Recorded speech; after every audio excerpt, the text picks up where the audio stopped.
back! Hello there, weary travelers. Come and gather around our table and join us as we tell you another one of the many Fables of Velenia. I am your host, Bryce Guerin, and I am joined by a bunch of special guests tonight. We have so many special guests tonight.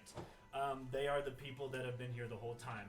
All of my friends, we're back at it again. We're so sorry. We've had a, 3-week hiatus? You know, life happens, and it happened to us. And here we are, back at it again, doing this thing, and we're so excited to bring it to all of you, our wonderful viewers. Thanks for watching. We're going right into the announcements with Cultivate IT.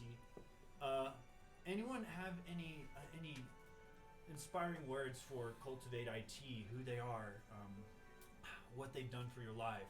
Anyone? What hasn't been said already? Need we say more? Cultivate IT. Go and reach out to them by going to the link cultivate-it.com. And there is a connect with us or contact us button on there. You can reach out to one of the representatives of Cultivate IT. What do they do, Rise? I've never heard of them. Well, they help with IT related stuff, networking, security, all of the above. They're amazing. Check them out. They're amazing. And they're giving us this wonderful office to stream in. So thanks, Cultivate IT. You're the best. Also, thank you for watching, everyone that's watching. Sorry if this is embarrassing for any family members. Me making a fool of myself on camera live and immortalized on YouTube. So, yeah, shout out to y'all. So, I put in the announcements that I figured out my haircut, but I put this announcement in whenever I was rocking the hairstyle, and today I didn't have time. So, we're still, rocking the hat. Great clips. Not great clips, but tune up. That's Tune right. up. I forgot. Y'all are the best. Maybe one day I will show you everyone the amazing work that y'all have done. Thanks y'all. Appreciate it. Also, we have merchandise. Well, it was discounted for the first 2 weeks. I will repost it to where it once again will be discounted. For 2 weeks. For 2 weeks. That's awesome. So we do have merch. Stickers, mugs, t-shirts. You can do like the rainbow Fables of Velenia symbol. You can do the black or the white. You can do whatever you want. Stick it on whatever you want. Rules permitting, and then you can sport this awesome swag. So yeah, just hop on over there and buy some stuff if you want to. No pressure. It's all awesome, and t-shirts are great. According to Mike, apparently they're very comfy. They're so comfortable. Yeah. I wear mine at least 5 days a week. Yes, and my friends who were living in California, who are now living in Texas and Austin. Shout out to Nikki and Tyler, who are probably watching the stream. Thank you guys. Hi, Nikki. Yes, Tyler. Yeah, they love their merchandise as well. So high praise. Sweet. Thanks, Hagen. It's discounted for these 2 weeks. Like, comment, subscribe on. If you're watching this on YouTube, go ahead and like us, comment, subscribe. It helps our algorithm stuff. And if you are watching this live, go ahead and follow us on Twitch, or you can follow us on Facebook or Instagram. That helps us get the word out, and you can always come back and watch us make fools of ourselves again. Isn't that great? And if this is your first time tuning in with us and you have no idea what's going on, relax, sit back, and enjoy this wonderful recap that I have from beginning to now. This campaign started with the gathering of this unlikely group of fellows, of adventurers, towards a celebration in a city called Ro-Rathel. The celebration turned to chaos as a strange, dark, purple energy was released within the city's high stone walls, cursing everyone in it with a necrotic affliction, shortening the lifespan of everyone within its walls to roughly 1 week. with news of trouble being stirred to the west. Prior to this events of the explosion and stuff, our adventurers set off for the highlands towards the west in search of this mysterious man called Alcost the Shunned, and this sister book he has in his possession, sister to the brother book that all of these adventurers currently have in their possession. This book was apparently recovered from a place called the Sunken Library after a dangerous encounter in Umbratalon, a city right outside of this huge chasm, and a brush with Landon, one of our adventurers' troubled past. The party made their way into the tall chasm called Passerine's Pass, where everyone made a run-in with Munin, another one of our characters played by Hagen, made a run-in with Munin's old friend, Orden. Through some well-meaning interaction between the old friends and a very powerful handshake, Orden made known to the group a secret passage that leads to the Highlands, cutting off about a day's worth of travel.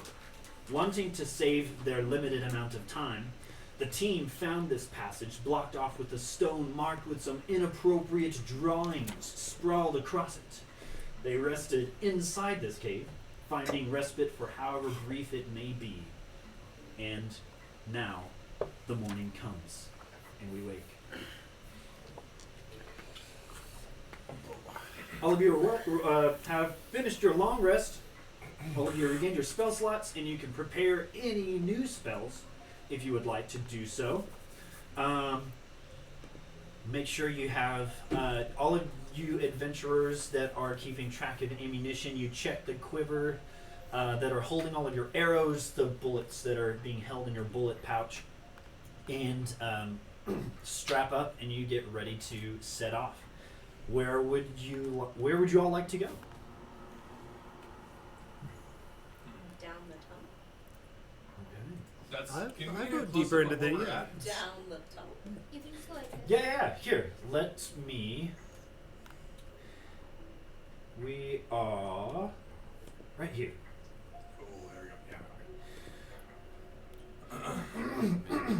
We are beyond this cliff-like pattern right here that extends all the way down to the base of Passerine's Pass. We are maybe right here, but at the very, very base.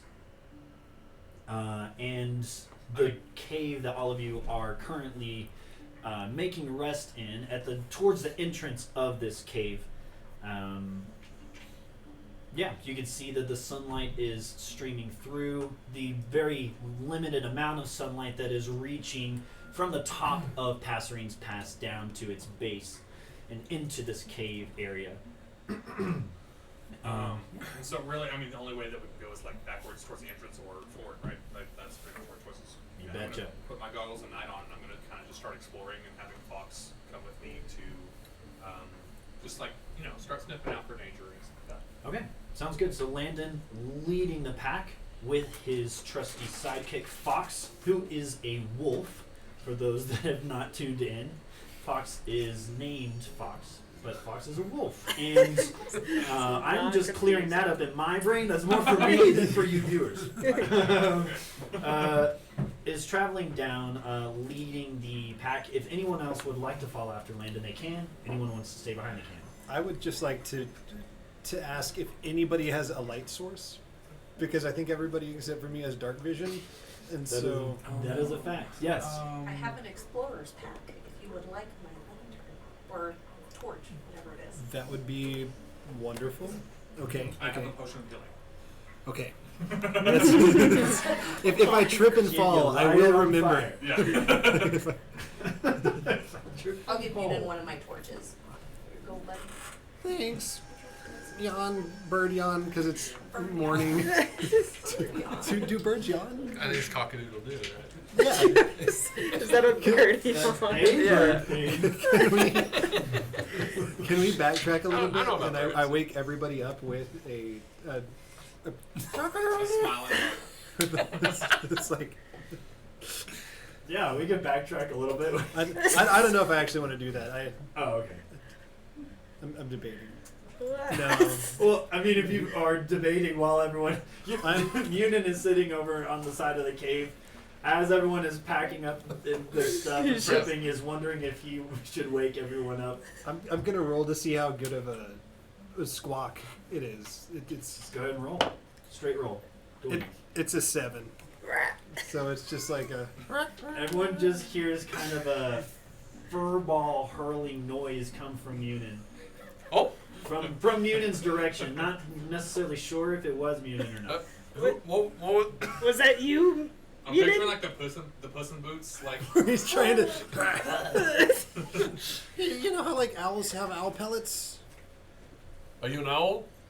No, but I'm like a big bird, so similar thing. Maybe. Okay. All right, let's get going. Orin picks up his bag and kind of follows a couple steps behind Landon. Okay, I forgot about Grandpappy Orange. Forgot about Grandpappy. Okay. Landon Fox leading the way, Orin right behind Landon. And marching order beyond that, if anyone else is willing to follow them. I'm going. Okay. I am.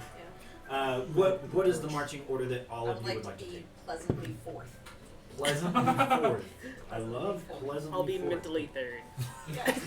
Mentally third? Yeah. So No, physically, third. Physically, where would you be? Third. Live in the present. Yeah. Mentally- You're mindful. Yeah. Mentally, I'm barely here. So, third is just about there. Okay. Start just pushing it, but it's there. I will be terrifyingly last. But I do have the torch, so You do. hopefully I do You have have the the torch illuminating You're the way. left some over. sort of. Okay, so That's great because all of our shadows are in front Landon of us. Fox leading the way at number 1, We can do that. Act like we're one really big monster. and then Orin I'm gonna try to do 2, it like. Coda 4, Monte 3, Munin leading the back. So Zara, that would mean you would be right behind Coda, right in front of Munin. Yep. Well, I was gonna try to like sneak ahead a little bit and like be as stealthy as possible. Okay. Go ahead and roll for stealth for me, Landon. Oh, not great. 11 for me, and then for Fox. What is stuff again? It's wisdom plus something.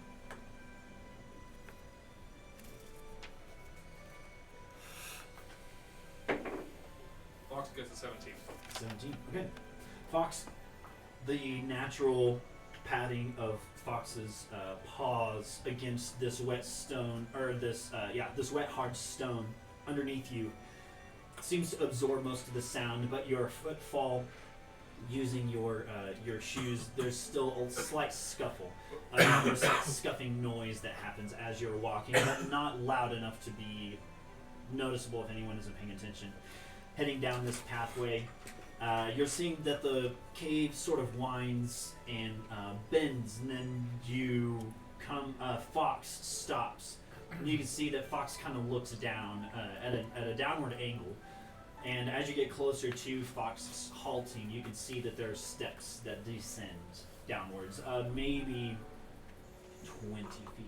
Like off the main path? Nope. They are continuing along the path. Oh, okay. But those there are steps that just continue for 20 feet down. I'll kind of just wait for everybody and just kind of whisper back, just watch your step. Yeah. As we're heading down, and then I'll keep going. Perfect. You do so. Somebody might want to check for traps, just in case. Coda says from there. I suppose I can do that. I'll check for traps. Sounds great. Roll a perception check. I'm not great at this, but I'll do my best. Ooh, 21. Those goggles are really helping you out, sir, as you are looking down the cave, moving along the path with Fox in tow. Fox sniffing, keeping a keen eye out and keen nose out. Not noticing anything strange or in particular, and you feel pretty confident in what you have seen, not noticing anything strange. As you're continuing down this path, you travel.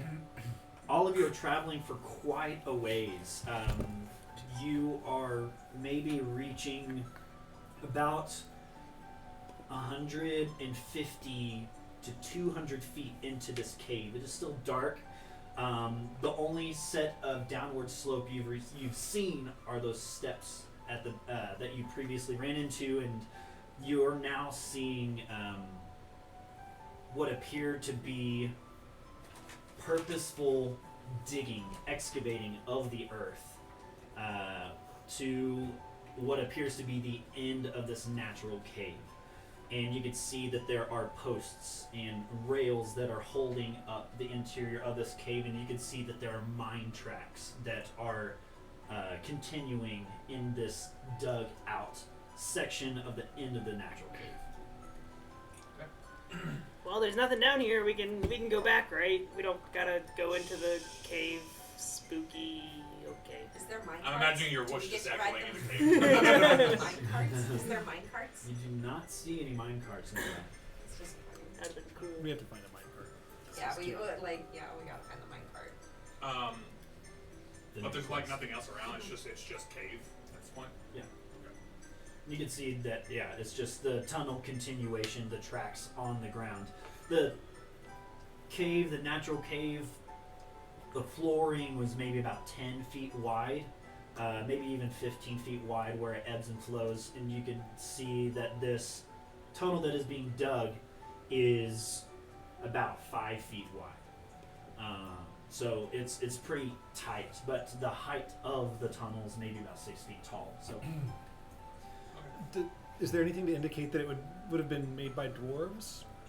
it go ahead and roll a nature check. It's 6 foot tall, not 4 foot tall. So. 15 plus 5. That's a dirty 20. A dirty 20. Nice. It does appear to have been excavated by tools, and they appear to be of dwarven make. The grooves that are within the wall, the structure of the wood that is the wood beams that are holding this interior up. Okay. You can see that it is dwarven make. Munin runs his hand along the walls and he says something really dramatic like, "The echoes of eons past," or something like that. Because like the dwarves that they came through were like, yeah, he does that. That bird is so hardcore goth. Hardcore goth. You just hear that echo from the torchlight just flickering. I'll keep going. Okay, sounds good. Leading the way, continuing along the these tracks, these rails, making sure to mind your steps. You make your way about another 100 feet, and you come to an opening in the cave. You can see that the ceiling is starting to ascend. The side walls are starting to open outward to this larger open cavern. You can see that the tracks are winding around, and they connect to a series of multiple tracks that are extending off to different areas. And you can see at the far end of this open cavern, the ceiling may be about 10, 15 feet high. At the far end, you see a set of double doors, and you see the tracks extending to that set of double doors, and underneath them, then you can see that the tracks extend. It's almost like a tree branch. You can see that one branch is extending towards the set of double doors. One branch is extending towards a huge pile of rubble. You can see that there's mining equipment that has been broken underneath the falling of this rubble. Broken mine carts underneath, and then you can see an additional track, a third track that's extending off to, again, another larger piece of pile of rubble. And you can see underneath that rubble broken beams and the same similar beams that you have been encountering this entire time.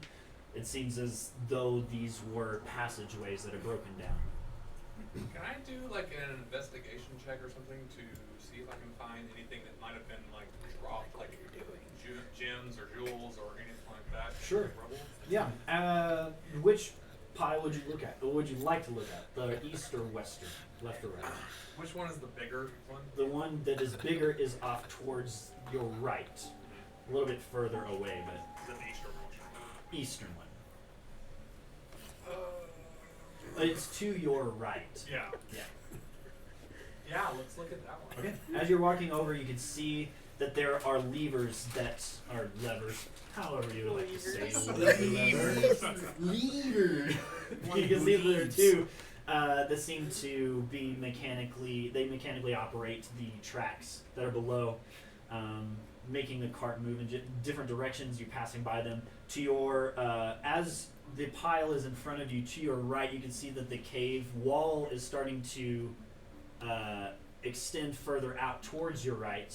You can see that there is a large campfire that has been snuffed out, and it doesn't appear to have been used in a pretty long time. Okay. Go ahead and roll an investigation check. I don't know why I want to say inspection check. That's fair. 19. You are looking through the rubble, and those that are trailing in behind this room, all of you are taking in the same sights. Munin with the light, it is illuminating color for those of you that only have dark vision. You, through that inspection, Landon, you don't see anything within the actual rubble, the big pile. You see broken barrels, nothing, no kind of ore or minerals that have any kind of value. You do see a backpack that is on the northern side of this campfire area, and it seems to be over and the clasp is open. That's what you find in that inspection. Okay. Can I look at it and see if it's booby trapped or anything like that? Yeah, go ahead and roll a perception check. 12. Doesn't appear to be. Okay, I'll start rummaging through it. Okay. You pick up the pack, and you fold the flap over, and you open it up, and there seems to be various knickknacks. You reach in, and you can see that there is a note. It's potentially some kind of love letter, but you can hear a dear love at the very top. You can see. But beyond that, a lot of the wording is not legible. You can't really read it. Rummaging further in the pack, you can see various knickknacks. There's some mining equipment for specific tasks, but beyond that, nothing of value in there. Do you see that there is like a bound book? It's pretty thin, and you grab it, and it's bound in really cheap leather. Yeah, I'll pocket that. Okay. Kind of look around. Is there anything else y'all want to do before we head out? Is there anything else in the room?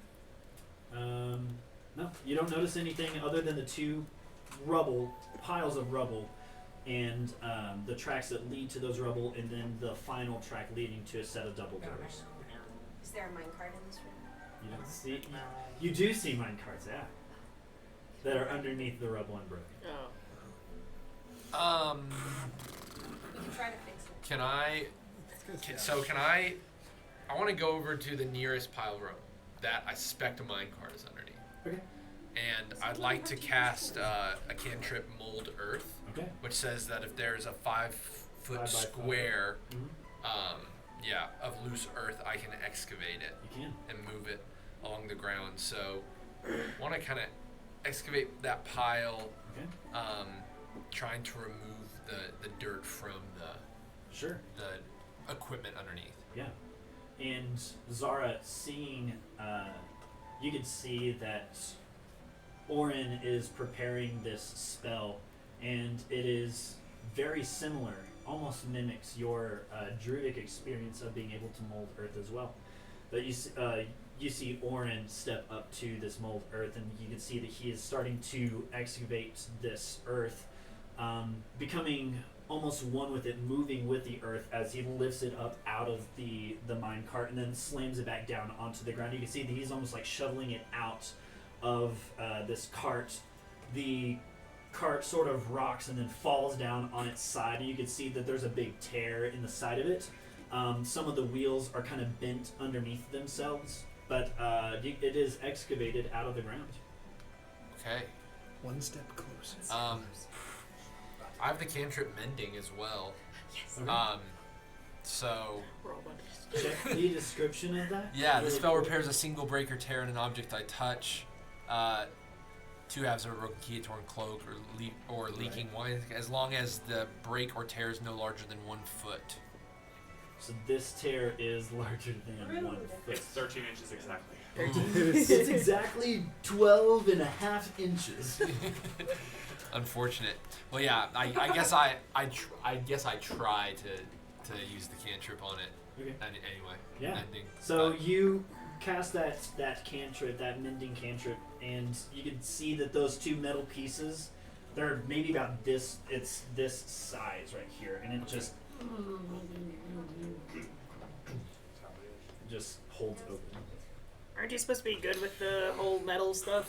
I can't do it. I'm Does sorry. anybody have duct tape? This What duct is duct tape. You need a perception check. Okay. Okay. I have climbing That in is a 11. It's a bad bump right there. Okay.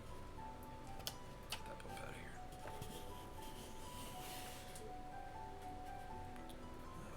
Okay. Okay. What would y'all like to do? Okay. Okay. Okay. Can I let my bird explore the place? Sure. Yeah. Where would you and like? see if they can find anything? Yeah. Where would you like Bonnet to go? I don't know. I don't even know where I am. Where I am first. It's not on the map. In fact, here, let me. I'm So is there going like a to- split in the road now? There's like Well, he's telling me. a path that was crumbled and then a normal path, or Oh, there we Is go. there- Wow. Yeah. Oh, that's Oh, cool. that's helpful. Oh. Okay. oh, yep, that's great. Hopefully that helps. Oh, oh. Actually, it is because I can't see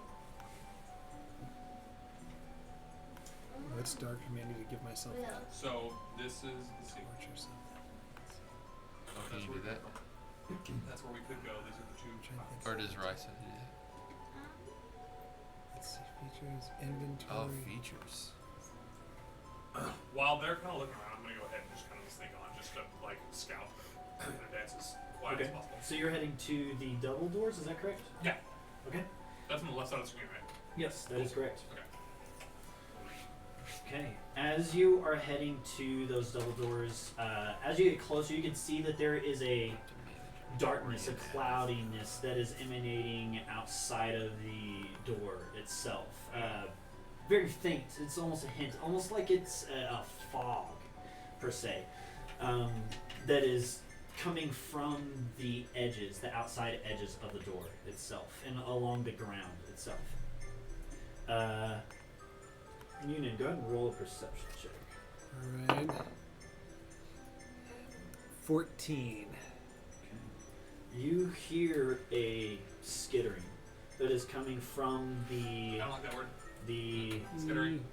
No, cave, that thing's- the rails that all of you came from. You don't see. You look ahead and you don't see that anyone else is noticing this. Wait, quiet. From where? Hey. I don't have lips, so I can't make like a shush noise, because I'm a bird. But if everybody, it could be. You're just like.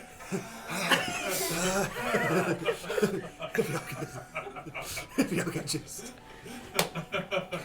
real quick for a second, I thought I heard something. Everyone, roll a perception check. Use a beak. That checks out. Okay. Oh, Ooh, not great. not good. 2. Naturally, 1. Everybody's gonna think I'm crazy. Actually, like, oh, wow. I had a 16. 16. Oh, good. Okay.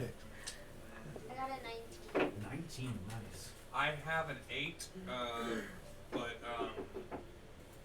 Fox has dirty 20. 30, 20. 2, 6. 6. My passive perception is so Fox. good. That was much bad. What was your roll? A 19. 19 Yes. Plus 7, so 26. Plus 7? Yeah, she's really good at perception. Zara, you, as soon as you hear the, I can't make it, like you're listening beyond Noonan talking that, underneath his voice, you can hear this skittering that is happening towards the south, and then to From there, Coda, you can see that her facial features changed, and being with Zara for quite a while, you know that something's off. You cue that and listen in as well, and you can hear skittering coming off from the south. Zara, you can feel in the earth. Can I see if there's magic? Can I see if there's magic in there? Can I do that or no? Before you check for that magic, you can hear that skittering off off towards the south. You can also hear a sort of the earth is unsettled. You can feel that the earth is moving somehow, but it isn't off in the direction that you're hearing that voice, or often where you're hearing that skittering. The skittering's going the opposite way. The skittering, Or the like away skittering from is it. coming from the east, from the passageway where the rails are coming from, that all of you just came from. The ground that is sort of shifting and moving is coming from the north and from the south. And yes, you can go roll an Arcana check for me. Is that Zara. a D20? It is a D20, yes. You add, what we got zero summon. I got a 5. A 5. Nah, kind of looks a little, you know. I think the rock is falling. Yeah. The ground is shaking. You can hear that skittering getting closer and closer towards the east. You can hear these shifting noises, yes. I'm just drawing my guns. Oh, sweet. Landon drawing the guns with his goggles on. You hear a sort of a screech echo, just echoing down the passageway. You hear maybe 1 or 2 bodies that are emanating that screech coming from the east. Can I And hide in that southeastern corner South, of the rubble over there? southeastern corner of the room. Go ahead and roll a stealth check. Okay. Do so quickly. This is all Yeah, Coda seeming would draw happening their really bow. quick. Oh, it's Coda draws it's their 21. bow. A 21. You are successfully hidden in that southeastern rubble. Go ahead and move your character to that spot where you want him to go. With that, you can see that the rubble is starting to shift and move, and you can see that there are these pincers that are coming out of the earth That to doesn't sound the good. south and the west. And you can see that there are these almost bug-like creatures that are coming in from the northeast. I want everyone to go ahead and roll initiative. I hate bugs. Bug fight. I hate bugs so much. I imagine this entire time Motley's just like going through that bag, like not paying attention to anything, has like the bag on his head. You have a bag on your head? Yeah, just the bag of loot. So, I rolled like yeah. 1 on my Orange. perception, so it's just. Orange, you should be able to select your token, right-click it, and press the hooded icon. Okay. The hooded rogue icon in the top right-hand corner after you right-click your token. Yeah, you it should says be able status to hide effect. yourself. Yes, it's toggle visibility state. If it's not there, then don't worry about it. Right. Invisible? Buddy. Or I Uh, click invisible? Nope. it's Oh, not. no. Never mind. I think it's not there. I just Okay. told you a lie. Okay. Dead? Is Yes, that the that's one? it. Okay. Yeah, you're dead. You know. On that same note, since I do have the torch, is there a way for me to activate that on Foundry? Because right now everything is dark. Dark, yes. So here, I'm going to update it for you actually. Sweet. Vision, light source, torch. There you go. Oh, cool. Okay. Oh no. These things are right. The light came on and I was like, Okay, so Bonnet. What did Bonnet roll for their initiative? You're rolling it. Go ahead and remember your roll as well. Mona got a 2. A 2. Okay. That's probably pretty Fox. What is Fox's roll? Fox rolled a 7. A 7? Yes. 7, sweet. Kota. 18. 18. Landon. I rolled a 17. 17. We have Montley. 11. Munin. 14. Orin. 5. 5 cacti. Solid 5. Zara. 8. 18. Okay. Adding these.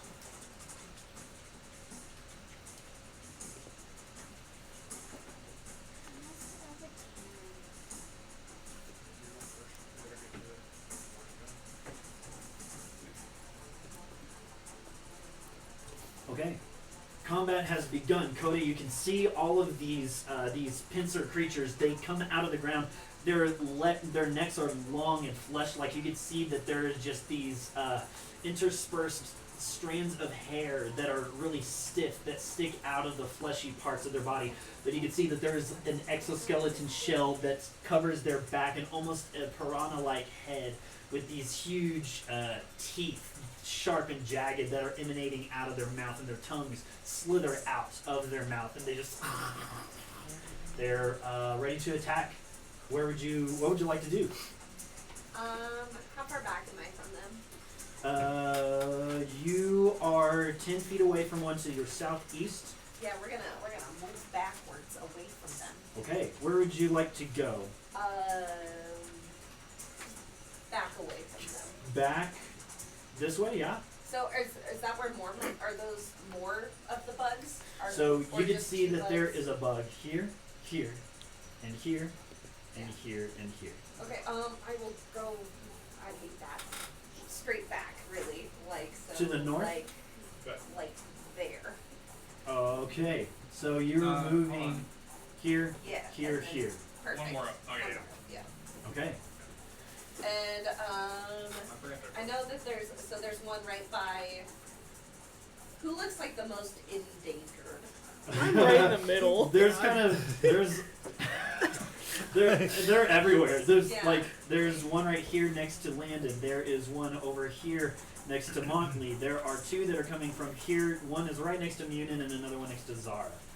Okay, I'd probably shoot the one I just moved away from. This I one. was going backwards. Gotcha. So You see that come out of the earth. Its pincers just stabbing into the ground, pulling itself out. Go ahead and roll for an attack. And I'm using sharpshooter. Okay. Because it's fun. Of course. That is going to be 16 to hit. You and it lets go. You can see that creature is, and you can see it hits the back arm and it hits against the wall and just smatters onto the ground. Doesn't do any damage. Doesn't land. I'd like to use a superiority die Okay. to add precision, so I add a d8 to hit, Okay. which that makes it a 19. You hit with that 19. Go ahead and roll damage. You readjust your aim.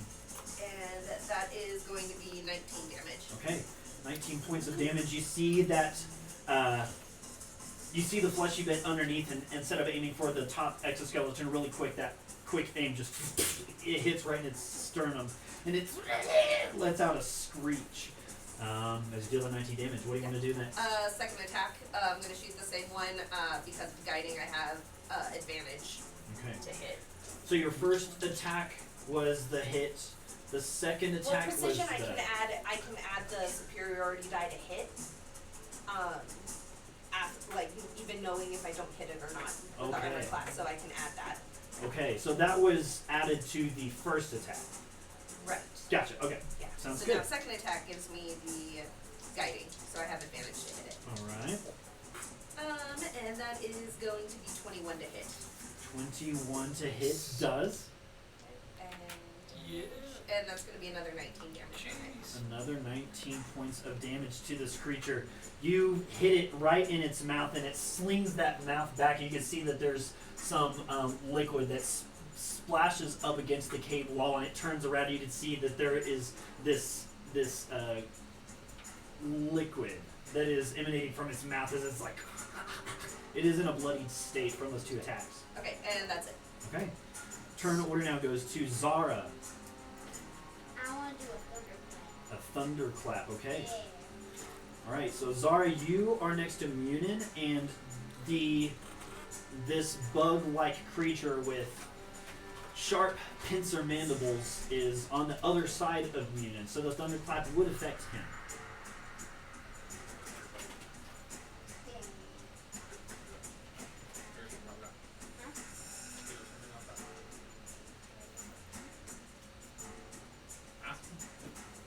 What would you like to do? I don't know what that is. Down where the monster is. I'm so down where I am. This one right Yeah, here? that one. Okay, you want to attack that one? Yes. How would you like to attack it? With that thunderclap? Yes. Okay. You'd have to get within range, so you'd have to move closer to it. Do you want to do that? Yeah. Sounds great. I'll do it. You do move closer to it. Bluebird on your shoulder. It's the truth, it's actual, everything is satisfactual. Go ahead and roll. You don't have to roll an attack. So it's going to roll a save against you. What is your DC save for your thunderclap? 15. 15. And what kind of save are they making? A constitution save? Dexterity save? 2d6. No. It's a con 15. save. Constitution save. Yeah. Okay, never mind. It rolled a natural 20. So that thunderclap, you see that creature come out of the ground, and you can see that an arrow hits it in the sternum, another one hits it in the mouth. As you're seeing this bombardment of attacks, you slam on the ground. You can see that it pulls its front legs up, and that thunderclap just goes right underneath. It does not do any sort of damage to the creature. What would you like to do for the remainder of your turn? You've spent 10 movement. You have a bonus action, and you can also move again.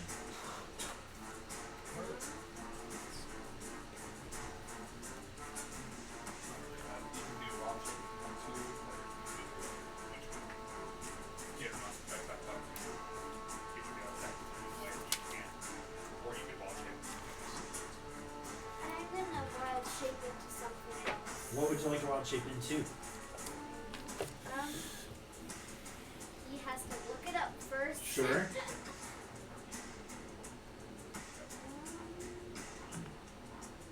What is it again?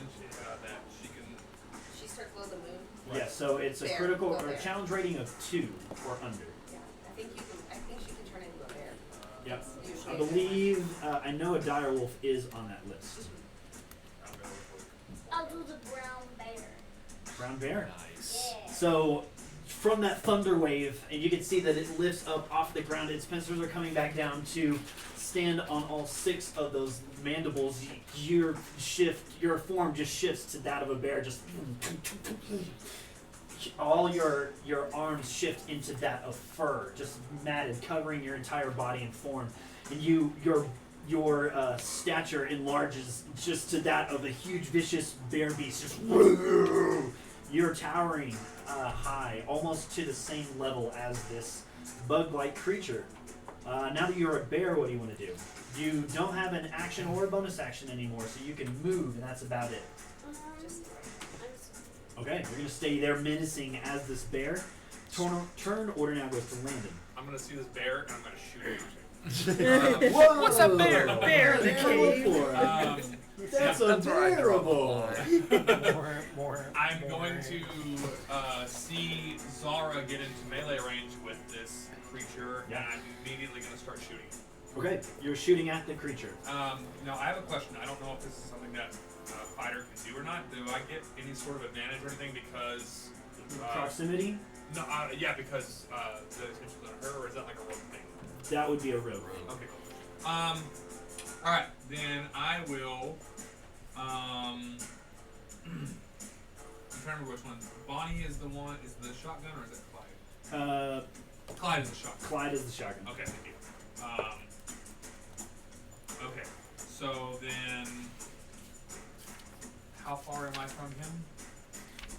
There's a measuring tool in the top left-hand corner. You click on the person icon, Got it. and then the third image down, you can click on it. 50 feet. So I can hit it with both.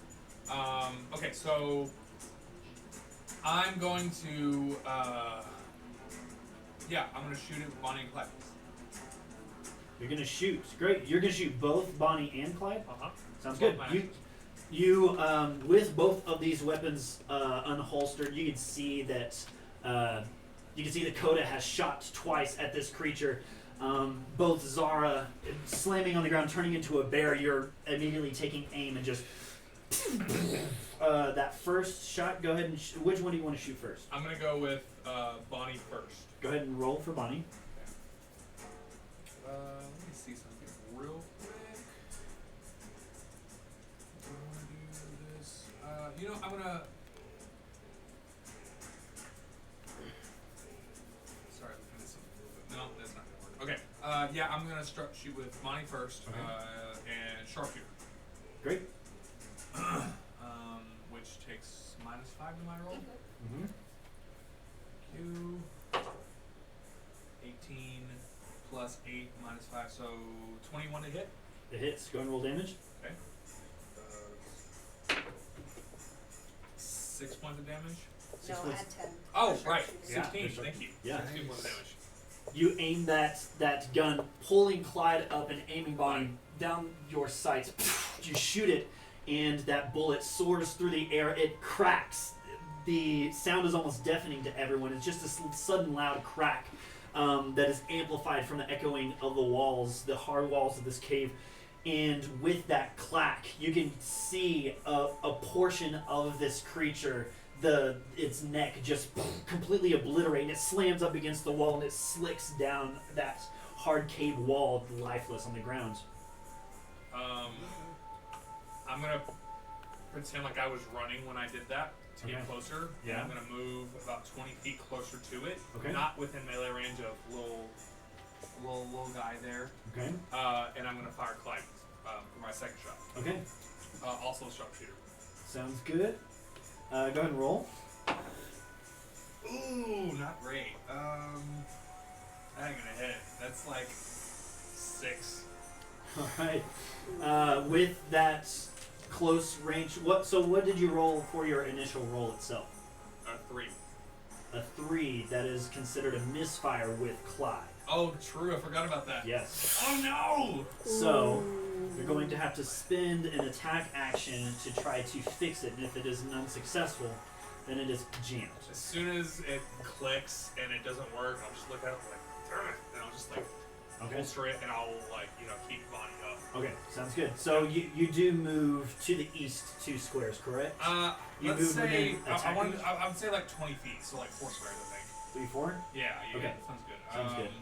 And oh man, there's really nowhere to hide in here, is there? Okay, that. Let me check one thing real quick. I don't think I have anything. Yeah, that's it. So that's my turn. Okay, sounds good. It is these Insectoid Beasts that are up next. Sorry. You're fine, Zara. I'll keep track of hers. With that, you can see that this adult insect creature is moving in the furthest out of this room, just is coming towards Munin, and it is going to attack Munin. Munin! No. No. Not under my mountain.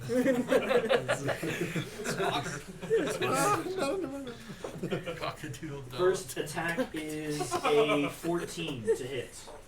Alright, and my armor class is a 12. Oh, second attack is a 10 to hit. So that first attack, you can see its pincer come up and just it stabs into and cuts the side of your leg. You take 6 points of piercing damage. The other attack, it lifts that leg and using momentum, uses the other pincer to stab at you, and you're able to dodge out of the way, drawing your short sword. That creature's turn is over. Yeah, not too bad. Actually, hold on. No, you already said it. Or take back I did. Yeah, no take backsies. It's like chess. If you take your finger off. Yep. Yeah, yep. the minutes. So this next one is going to not make the mistake that the first one did. Oh, no. So it has pack tactics. If there is any other creature that it's its ally within 5 feet of him, No. has advantage on every attack. No. I was born in it.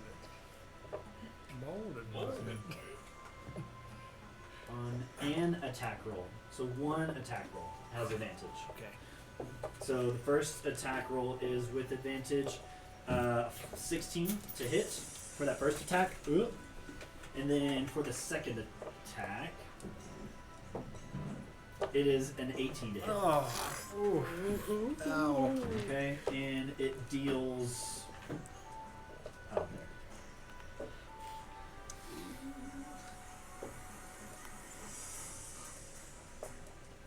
It deals 17 points of piercing damage. That it is stabbing against you. You can feel it enter into your side, and then another one into your leg. Just you feel those pincers pull out the jagged, serrated edge, cutting into your skin, and you just feel the warmth of blood pulling at these open wounds.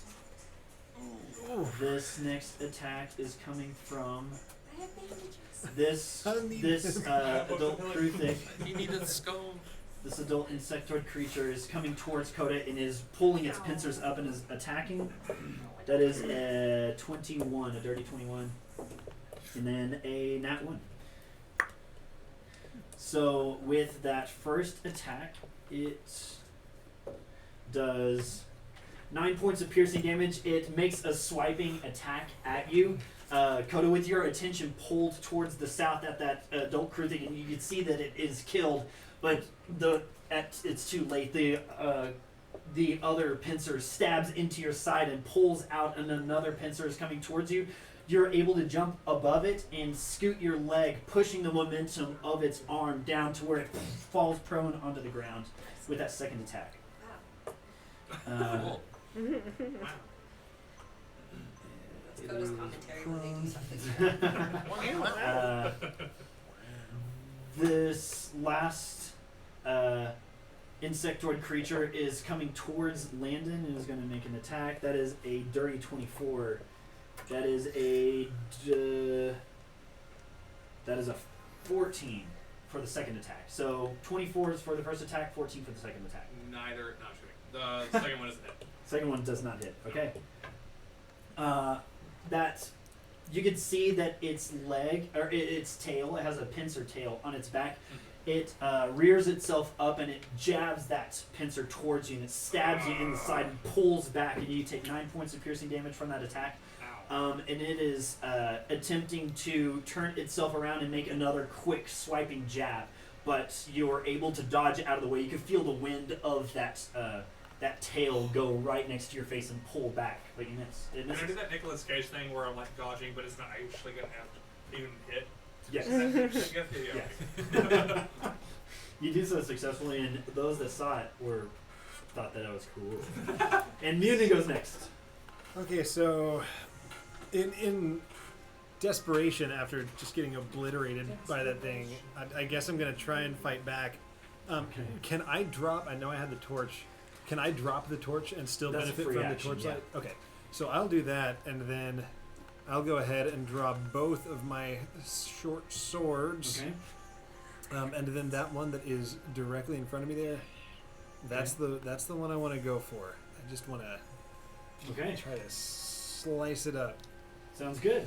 Go ahead and roll for it. Okay, that is a 13 plus 17 with the short sword. For against this first one, correct? Yes. That short sword, you see a good spot and you jab towards with your short sword, but you can see that it hits the armor, and the point could either go the point is right on the edge of its exoskeleton, and that could go towards the flesh or along the armored edge, and you point and it hits along that armored edge. It does no damage. Okay. I'm trying again with my second short sword. Okay, go ahead and do so. Same This is going to be with this is going to just be a regular roll. If it does hit, it doesn't add your ability modifier to it. You just do the straight die roll attack for the attack. Okay, cool. Damage. Cool. 18. You do hit. You see that same spot, and you auto-correct for it, and you do land against that fleshy bit. Go ahead and roll for damage. Sweet. All right. It's just going to be the die roll. Okay, so we have 1d6, 5.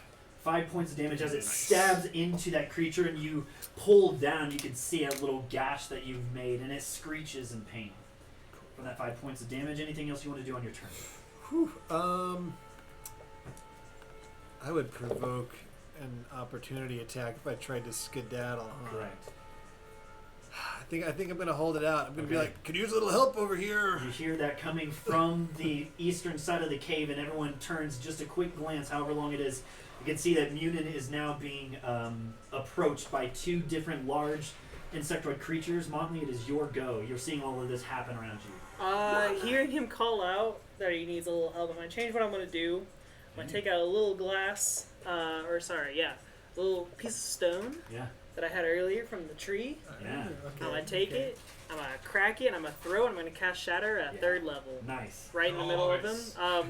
I am also gonna use Sculpt spell to not get him on it. Gotcha. So you see Munin call for aid off to your east, to your left.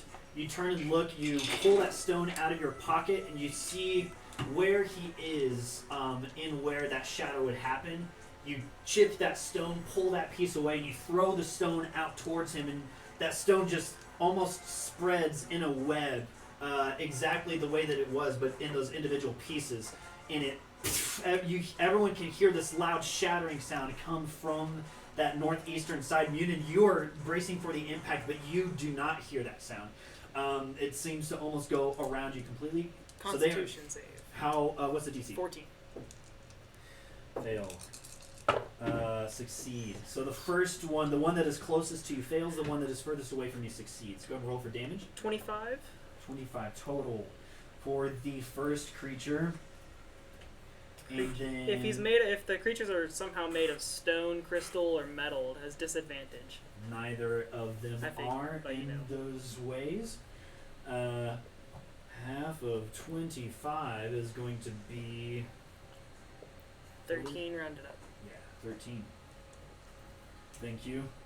That shatter, you can see that both of them just they like slam onto the ground disoriented as their pincers pull themselves back up.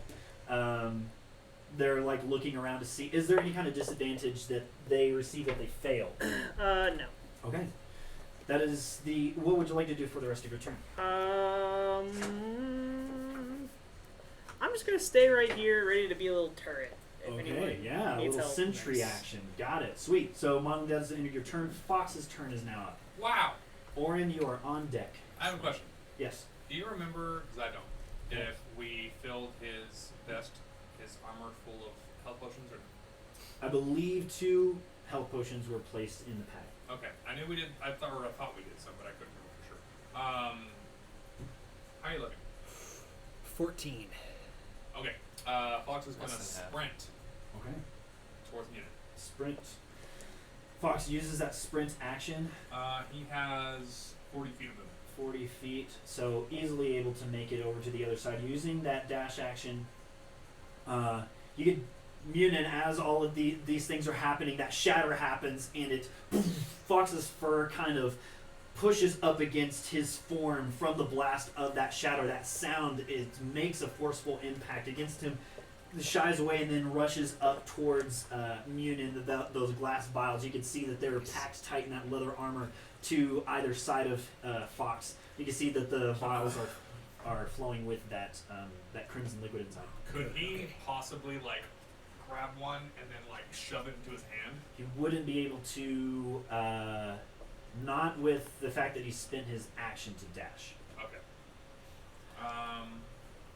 It'll be there if you want to grab one. Cool. Thank you. Thank you. Thank you. Moving Um, the station. That's clutch. And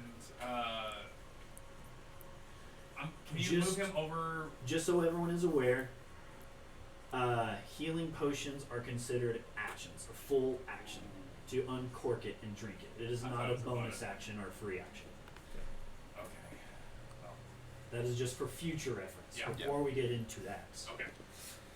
He'll still be there. Because he moved 55 feet.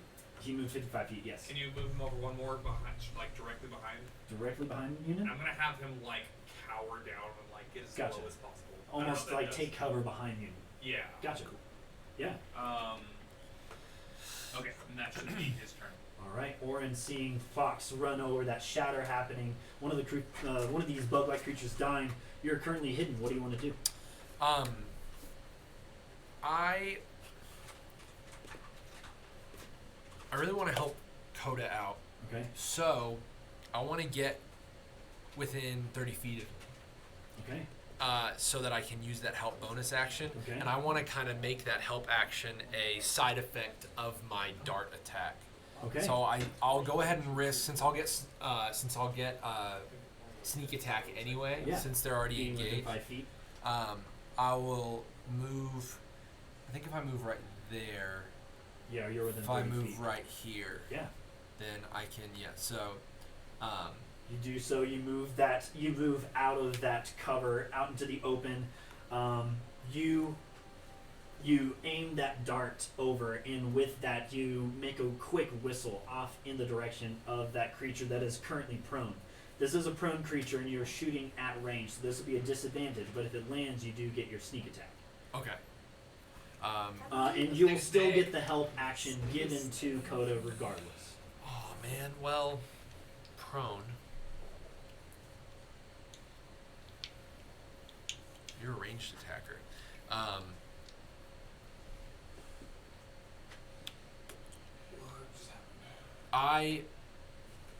I'll try it.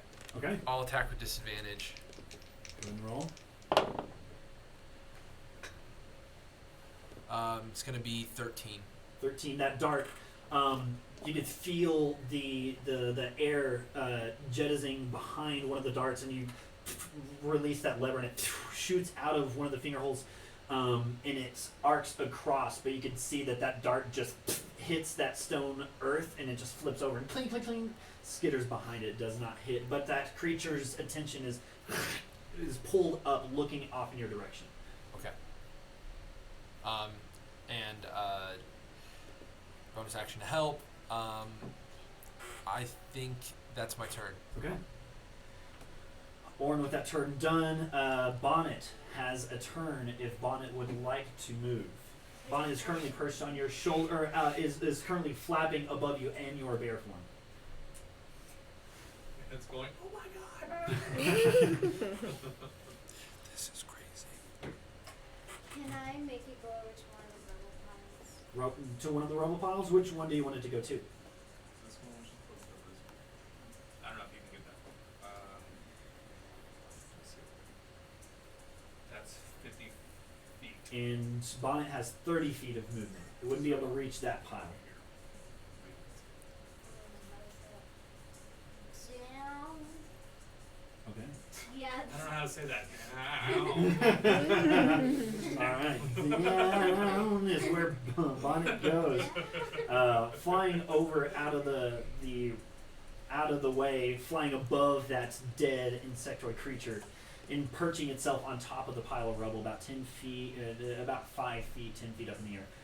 That is the end of this round. As at the end of this round, all of you can hear skittering further in the tunnels that have been dug in those piles to the south and the west, and off from the cavern to the east. I don't think that's true. I think it's just... Thank goodness I didn't stick around. Go ahead and I'm kidding. my deception check. I rolled a 9. You're right. No, you heard that. That was definitely factual.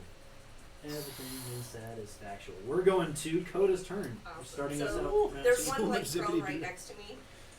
there is one prone next to you, correct? Okay, so, and I have the help action. Mhm. So, will I have disadvantage if I shoot it because it's just like laying there and I'm just like, pa, like point blank, like.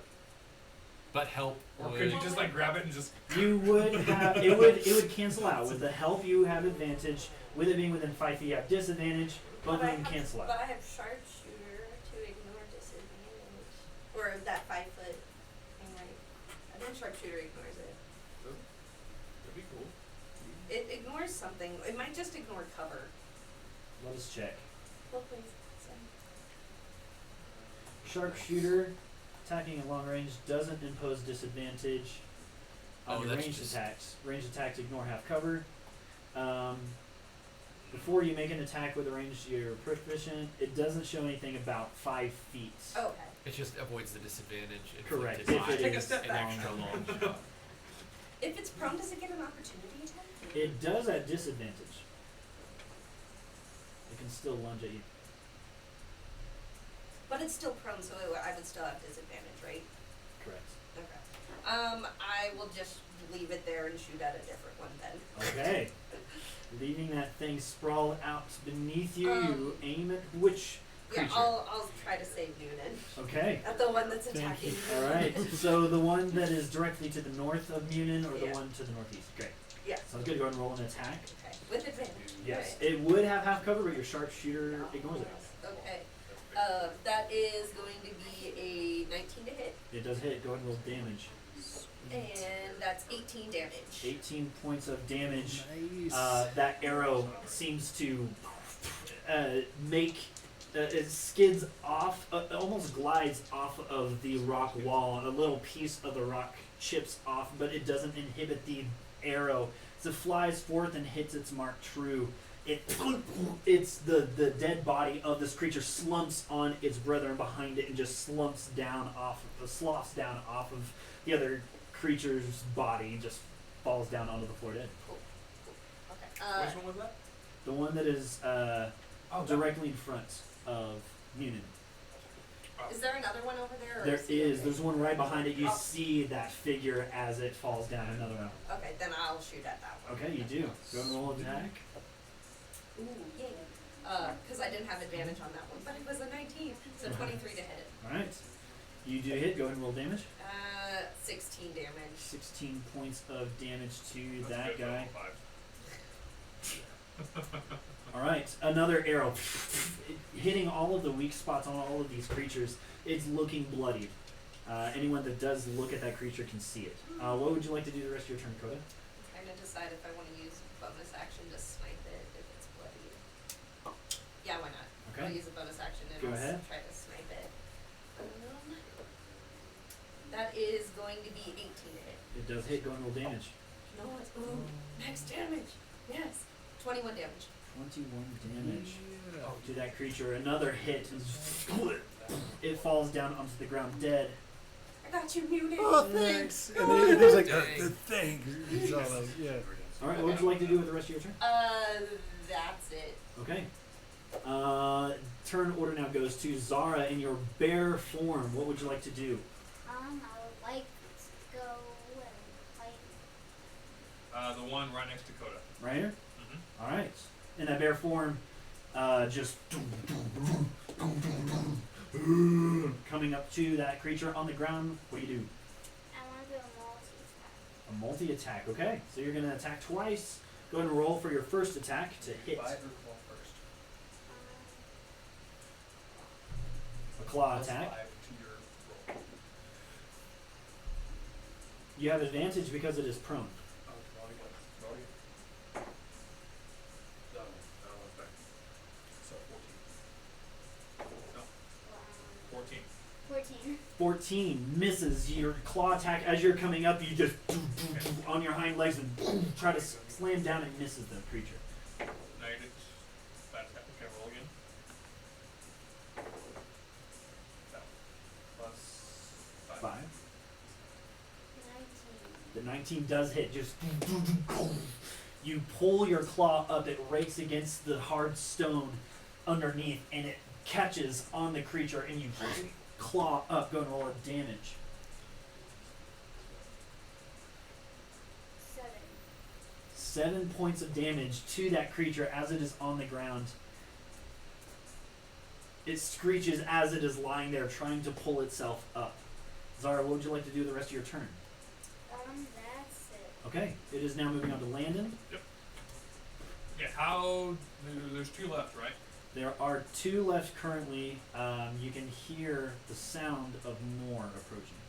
Okay. And then there's one right in front of me. Correct. To your northwest. Yeah. Okay. Okay, so... Man, yeah, I'm gonna spin an action to fix Clyde. Okay. Go ahead and spin that action. Okay. And that is that just like an automatic thing, like I fix it with one action? You would have to roll a tinkering check. Okay, how do I do That's just your dexterity check. It's like rolling it's like rolling for lock picking. Right. And you would add your dexterity modifier plus your proficiency to that. And you're trying to beat a DC only I know. Plus 6. 15. You are looking at the jam in your weapon in Clyde. You can see that there is something lodged in the barrel of the weapon. You are able to open up that barrel enough, and you hit that jam to pull it out. You lose that bullet, but it is free, and you check and inspect it and see that it is fine. You load it, and it is now loaded and good. Action surge. Okay. I'm going to look at the creature in front of me, Okay. and I'm going to just shoot with Clyde right in its face. Go ahead. Roll that attack. Okay. That is. I didn't say it was sharpshooter, so. Okay. I meant to, but I forgot. So, 27 to hit. 27 to hit does. Okay. Definitely. Okay. That's 38 plus 3? No. Plus, yeah. So,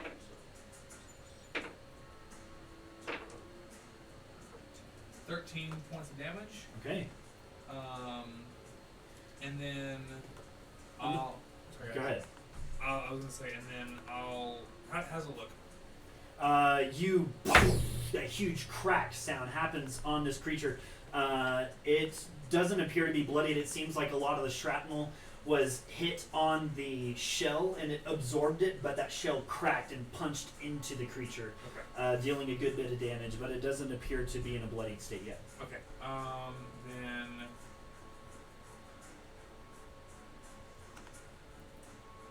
I will. 10 seconds left. Yeah. I'll go ahead and shoot with Bonnie. Okay. Go ahead and roll for disadvantage. You know what? I'll take a step back. Okay. I'll take the Provokes an attack. opportunity attack from this creature. It rolled a 17. That hits. Okay. It does 9 points of piercing damage as it's that tail that it's on its back stabs again into you. You take 9 points of that piercing damage as you back away successfully. Got it. Go ahead. And, Bonnie with sharpshooter. go ahead and roll. I'm gonna use luck. Okay, to go and re-roll roll that. again. Let me figure that out. Oh, I'm sorry. Nope, not that one. There it is. That's worse. 13. Okay, that shot. As you're backing up, that stab from the tail just gets underneath your armor, and as it pulls out, you're trying to train your eye, but you can see that there's a tear that is welling up, just and it just misses out of the range of that beast creature. What would you like to do for the remainder of your turn? Well, I'm already out of melee range, so I'm Correct. going to back up. Okay. Where am I right now? Okay, so I'm going to get back towards the rebel. Actually, where that The circle is? yeah, exactly, right there. All right. And So you- we'll call it good then. You do move so. With that, there is a insectoid creature that burrows out of the hole here. You'd see that there is another one that burrows out of the hole here. And you can see that there is another one that is coming up this tunnel right here. Oh no. With that, with the addition of these,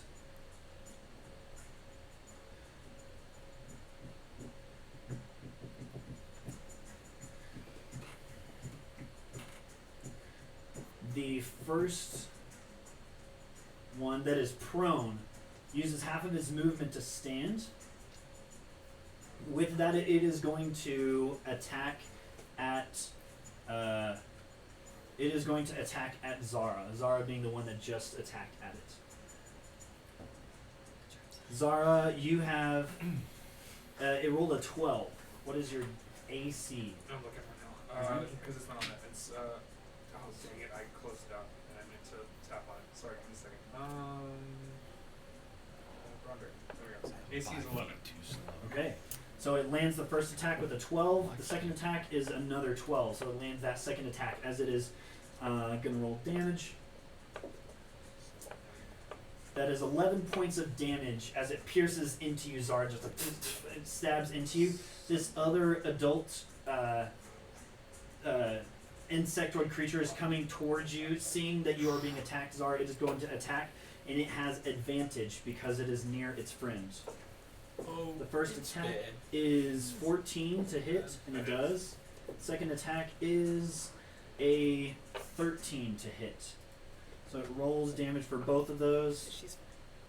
She's circled at your Uh, Yeah. She just That's goes back gonna to full be- health as a human. Really? 13 points, an additional 13 points of damage as both of these pincers are stabbing into you and just cutting into your fur skin, but you're just resilient, just taking all of those. Your paws are dug into this hard stone, just taking that bit of damage. This other insect creature is calling out. You can see that it is making a screeching sound, the one that is near the entrance, and it is coming towards Munin, and it is going to attack. First attack is a 24. The second attack is a 7. Alright, so first hit. Alright. That first attack does 6 points of damage. It stabs into your abdomen and almost picks you up off the ground and then pulls down, and you're slowing down onto the ground. These things are eating me up. So Really bugging you. They are the really. Really rustling your the feathers. one towards the no. south, as it comes out of the ground, it sees some delicious man flesh in the middle of this large chasm, What? and it comes to you to attack you. Start over. Oof. The first one is a 15 to hit. It's Hit. Second one is a 13 to hit. hits. Okay. That is going to be. That is 12 points of piercing damage done to you, Montley, as it pierces into your side and pulls away, and then it pierces into your leg and cuts deep. From those creatures, the one that you shot at Landon, Mm-hmm. it rights itself and it starts charging, barreling at you. Of course it does. Okay. Do I You have an an opportunity? Go ahead. Nice. Good catch. Oh. Oh. Oh, squeeze right by you, grab the ram. Oh. Grab the ranch. Yo, No. They're even attack. Yeah, that's. I just saw Munins. That's hilarious. No, I think it's not too late. That's a 10. Okay. That you haven't functionally used these against any kind of moving humanoids before, Sure. other than that large ogre, which that one seemed to be stationary for the most part, and a very large target. This one is quickly moving. So that blade extends out of your wrist, and you try to aim at it, but you just miss it out of the way. Its pincers just stabbing into the stonework, coming towards you, Landon. It attacks once. It rolls an 8 to hit, That does not hit. and then it rolls an 18 to hit. That also does hit. Is it? That is 6 points of piercing damage to you, Landon. With that, that is That's all I. all of the creature's turns. You can still hear the skittering and clacking coming from the hole to the south, to the west, and to the east. It is now Munin's turn.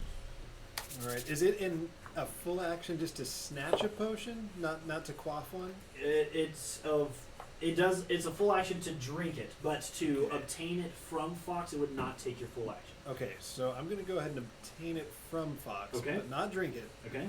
I want to He's holding it. knock an arrow, and I want to aim at. Okay, so the two over by Coda and Zara, which one is the fresh one? The And which one one's that is fresh is the one towards the south. Then I want to aim to the one for the north. Okay. The northern one. Okay, go ahead and roll for your attack to Here hit. we go. Longbow, 16 plus 4, 20.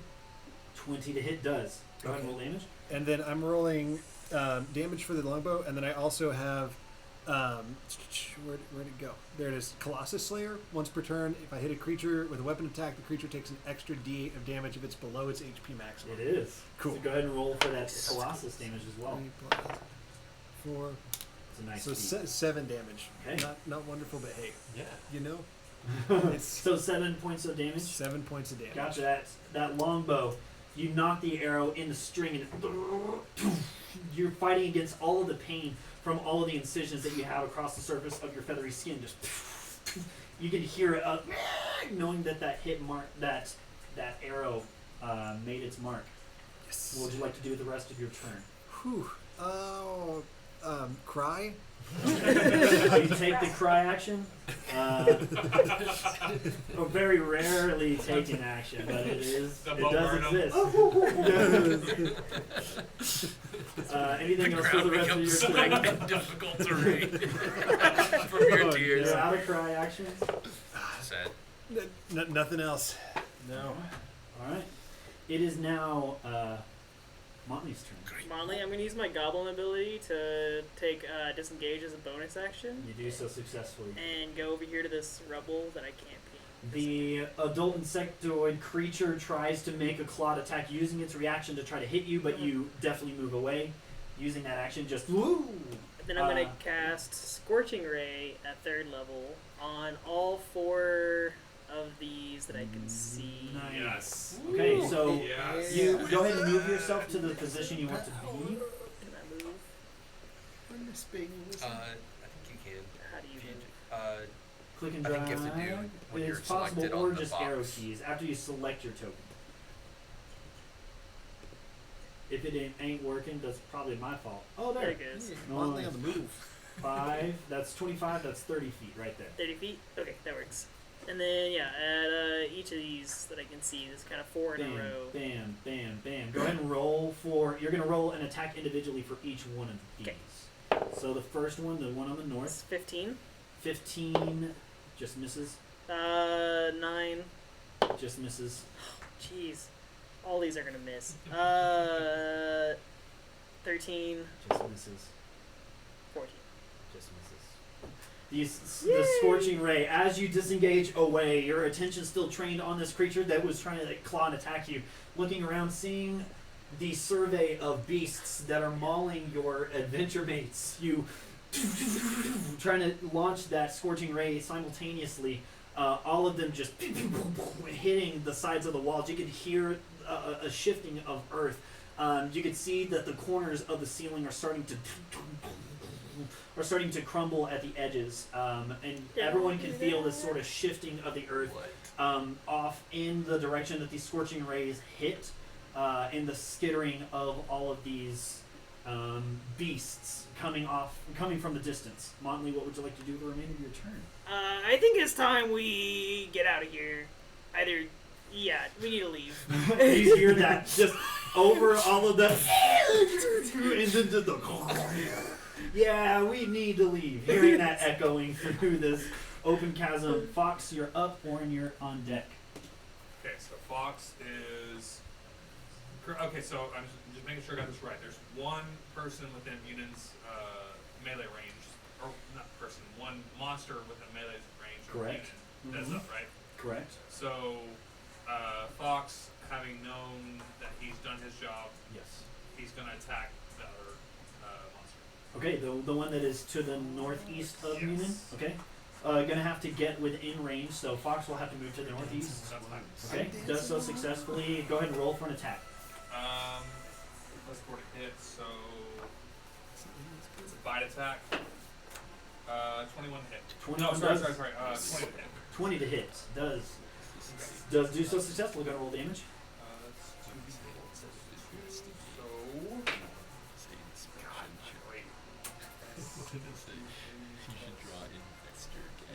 5 points of piercing damage. Okay, it does so.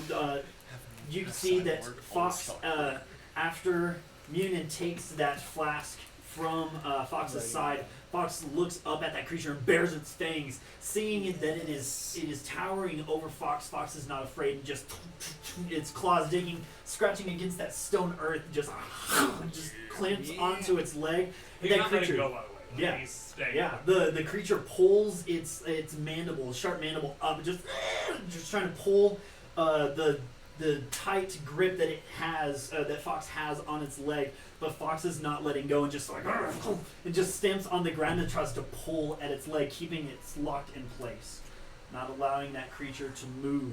I would imagine that Landon is a little bit, I wouldn't say mad, but annoyed. Okay. Because he told Fox to go help Union, Yes.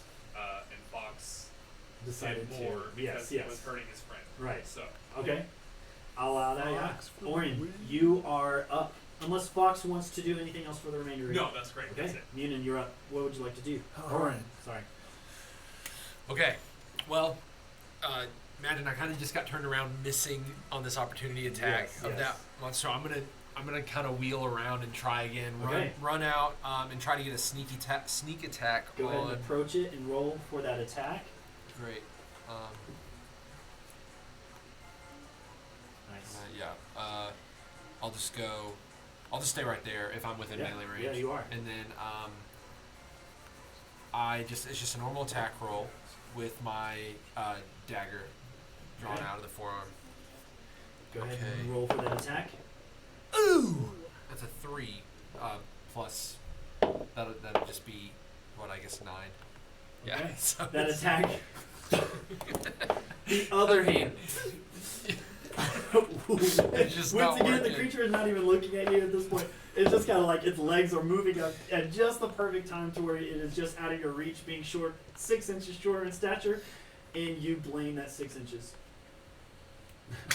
Otherwise, you would have landed that. I mean, man, What would you like yeah. to do for the remainder of your if turn? only I were 3'6" again. What I wouldn't give. What I would get. I would love to let me see where I'm at.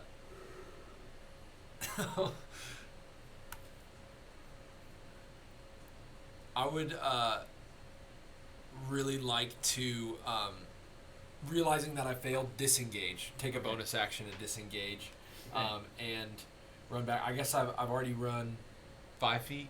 Okay. Yeah. Moved 5 feet already. Yeah. So how far could I go? 20 more feet. Correct. Kind of want to go right about there. Okay. So I'll move my character. You do so. Niner, disengage. Yes. Okay. And that's where I have my turn. Sounds good. With that, Bonnet, you are up. What would you like to do for your turn? They're not gonna do anything. Okay. Sounds good. With that, round 3 is coming up. Again, you can hear a skittering of all of these creatures. Off in the distance, you can see that the stonework is starting to rumble and sort of crack. And you can see just tiny pebbles, bits of rock and stone starting to fall from the walls, bits and pieces falling from the ceiling, but you can see that it is starting to rumble. And even off in the distance, where Munin is, you're seeing that there's stonework that is starting to fall as well. Those supports are starting to shake underneath the weight of the rumbling rock. It is now Coda's turn. What would you like to do for your turn? So, how many homies are there still? Should we try to head for the doors and just risk it for the biscuit? I think that is a wise Yeah. idea. I think so. Munin just Escape like, for the I think stone. that's a lot. I do have a question. Yeah. Are there like pillars or anything holding up the There are support beams that are along the sides, and yes, there are pillars that are mounted inside of this room in the middle. Okay. Forgot to make note of that. So sorry. It's okay. Yes. Okay, and there's one around me. There is one that is currently. There are 2 that are next to you. Solid, great. Right here. Um, Right here. Then I guess I will take an attack of opportunity and move towards the doors. Okay, so are you wanting to move around them, like through Zara's space, or are you wanting to move around Zara? It would cost 10 feet of movement, moving around or through her. So Okay, yeah. Either sounds one. good. Sounds good. So there are two opportunity attacks that are going to be taken from moving through this space.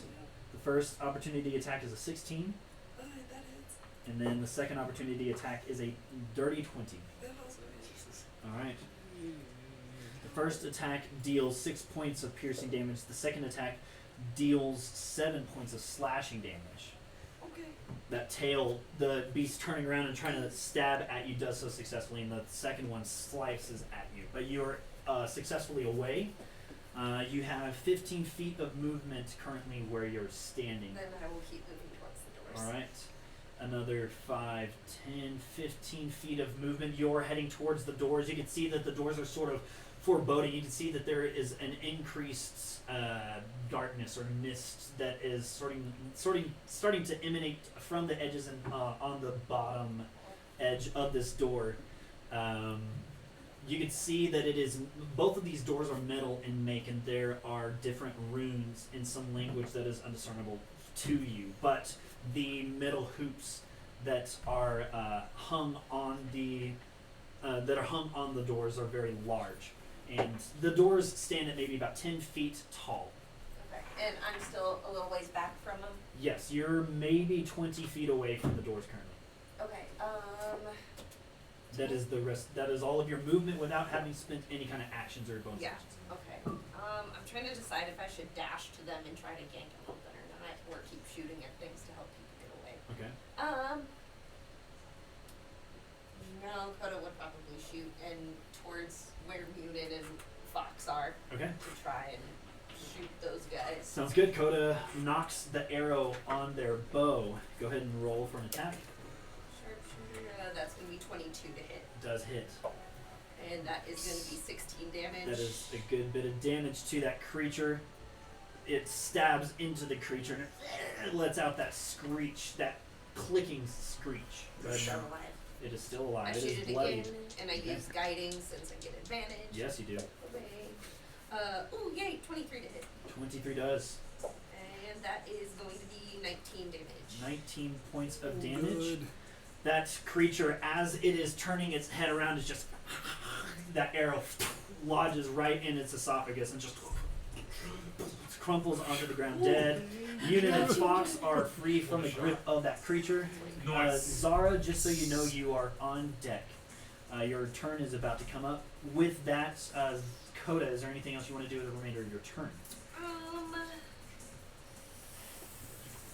In fact, that insectoid creature slumps onto the body of its brethren underneath it.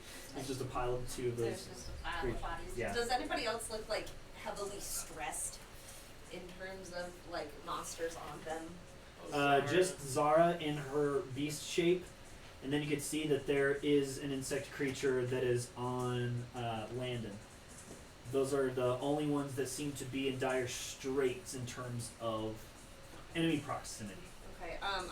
I'll use a bonus I'll use a bonus action and use snipe, another superiority die, Okay. and I'll shoot the one that's on Landon. Go ahead and do it. Nope, that's not gonna hit. 7. That arrow. Sorry. You release that arrow and it just misses, hits the stonework behind. What would you like to do? Alright. Moving on to Zara, your turn. What would you like to do in your bear form? You see these two beasts next to you. You have 4 HP left. I'm just letting you know. Closer to the doors, you can. So these two creatures have already used their reaction to attack at Coda moving away. So their attention was on Coda, so you are using their distraction to move out of the way towards the door. You can move 30 feet, I believe, in your bear form. Should be. I think it's 40. Hold on. 40 feet. 40 feet, nice. 5, 10, 15, 20, 25, 30, 35, 40 feet. You are coming up on that door. Coda, you can see as you turn around and you're shooting those arrows, Zara's bear form is barreling in front of you and running past you towards those doors. Zara, you are close to those doors, but not close enough to move them. Again, you as well can see that looming shadow, the looming darkness that is kind of swirling outside on the edges of it. Landon, you are up unless Zara, you would like to do anything for the remainder of your turn. Okay, moving on to Landon. Okay. So, man, he's right. How does the one that's within melee range of me look right now? It is not bloodied, but it is injured. It has that hole from that shotgun blast from Clyde that you knocked into it. Yeah, I'm gonna first. Well, hold on. Let me see. With Clyde, that's. You would have to spend Reload. an attack action to reload, and then you could fire I again. can't do that. Okay, so Bonnie has 4 bullets left, so I'm gonna use And Bonnie. just so you know, it wouldn't use that full action. It would just use one of the attacks of your action. The other action would be to hit, to shoot and fire. Okay. Sure. Let's do that. Okay. Let's do that. So you pull the shell. The shell pops out of Clyde. You load another one and snap it, and you aim and fire. Go ahead and roll an attack Okay, with sharpshooter. with sharpshooter. Yes. Okay. That means. Oh, that's good. Okay, so 3 is 20. 30, 20. You hit. Roll that damage. Okay. 48 plus. You're gonna add 10 to it because of sharpshooter. Yes.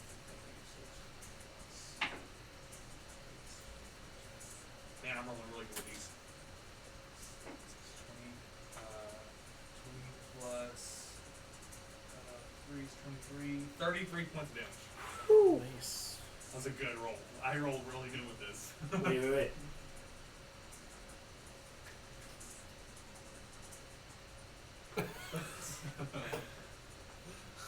I want to Yeah. blow his dang head off. Okay. Yeah, I mean, it's a shotgun, so I mean, I'm point blank range. I'm just gonna like reach up, and as I'm running away, just Okay. and yeah.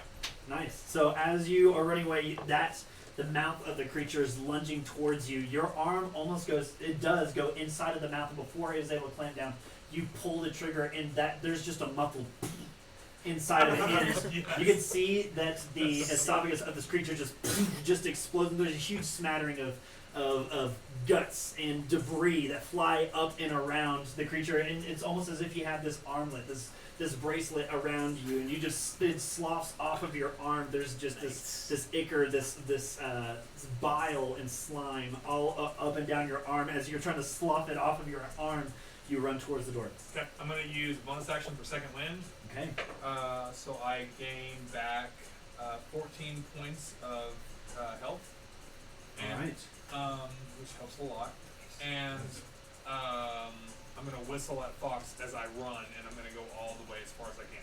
30 feet. Mm-hmm. So it's going to be 5, 10, 15, 20, 25, 30. You are meeting Zara where she is in her beast form, bear form, as you're whistling out to Fox. Overall, with the screeching, the loud echo from from that chamber, everyone's ears are ringing from the blast, even though it was muffled inside of the throat of the beast.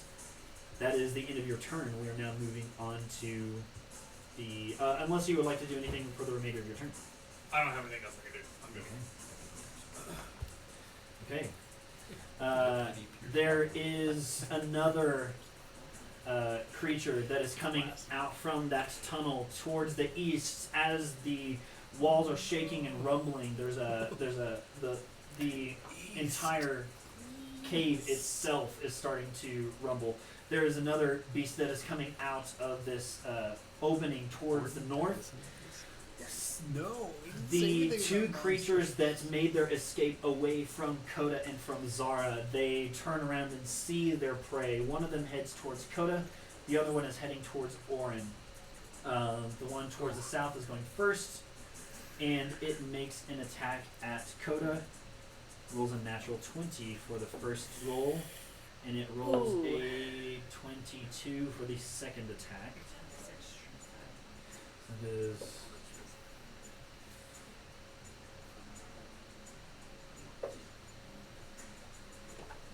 12 21 points of damage. These pincers just stab into you. You can feel the insertion of this pincer into your back. Just it takes the breath out of you and it pulls that pincer out and stabs you in the leg, and you just it stabs deep and pierces through. That pincer stabs into the earth through your leg and pulls out, taking that damage. The other creature is heading towards Orin and it makes an attack. First attack is a 12. Does not hit. Second attack is a 14. Oh, it doesn't hit. Wow, that second, both of the attacks, you are seeing this creature coming up as you are backing up, seeing it, you just move out of the way, just instinctually like a goalie blocking a ball, not necessarily knowing which way it's going to go. You just dodge it successfully one time and then again another time. You are... That's really rude after taking 21 points. I'm just That saying. was pretty mean. And the one that just spawned towards the north is coming at you as well, Orin. That first attack is a 17. Hits. That second attack is a 10. Second doesn't hit. So, So just that first attack deals 4 points of damage. You see that creature, you elongate your gauntlet of Zare, and you are able to almost parry it, but it still nicks at the side of your arm, just makes a deep gash, dealing like 4 bit of damage. With that whistle, Fox letting go of the leg, still pulling at it, even though that creature is dead on the ground. Fox's mouth, that white, is just covered in this dark crimson blue. Turns to look buddy. at you, and there is another adult insectoid creature that is coming at it and is going to attack at Fox. That is a 15 for the first attack. Are you sure? Yeah. Oh no, it doesn't. I forgot. We had the thing. Yeah, you're right. You're right. Yes. Yeah. Second attack is Thank a you, whoever made that 13. back in. What was it? Second attack is a 13. It also isn't it. Both of these attacks just, it's making its tail whip, trying to pierce at Fox. Fox sees it and just moves out of the way, and it grazes up against the leather armor and pulls back, dealing no damage. The other attack, Fox is able to lunge out of the way backwards, and it slams into the rock. It makes a crack in the rock, and it pulls its tail out, but Fox is able to dodge out of the way for both. I'm so proud of him. No. With that, the other adult, this adult insectoid creature sees everyone that is escaping towards the west with the rumbling of the rock. It is making its advance towards Coda. Good night, guys. There's a 22 Is it to bad? hit. Good night. Always bad. The second attack is a 7 to hit. That is a 4 for damage. Yeah, I'm unconscious. Okay. With that, the pincer attack, it stabs at Coda's abdomen again. Another second attack, and Coda just lifts Coda off the ground, and the pincer pulls out, and Coda just slams to their knees and falls limp on their side, unconscious on the ground. You are able to move 5 feet of movement. The sad Prone, person death yes, crawl. yes. And you can do any kind of free action, like calling out, anything along that nature, whenever your turn comes. And you will roll your saving throw on my table, and I will note your death saves without anyone else's knowledge, including your own, when it comes to that. So with that second piercing attack, it doesn't even make that second attack. Seeing that you have fallen unconscious, it looks up and just looking at everyone else that is alive and not its ally, Munin. It is your turn, Montley. You are on deck. Okay, what's the ceiling height in this? Ceiling height is 15 feet, roughly, approximately. Okay, 15 to 20. I'm just gonna start making a run for it then. I'm not even gonna bother with the broom. I'm gonna scoop up the torch. Fox seems to be able to hold Fox's own. And I'm sorry, I made a miscalculation. So the doors themselves, each of the doors is 10 feet wide. The doors extend up 20 feet high. Sorry. Oh, okay. Just wanted to clarify. Okay. Go ahead. Yeah, I'm hitting the road. I am gonna run. Let's see. What's my full movement? now. I've got 30 feet of speed. Okay. So let's just do a clean 30 feet Okay. to the west.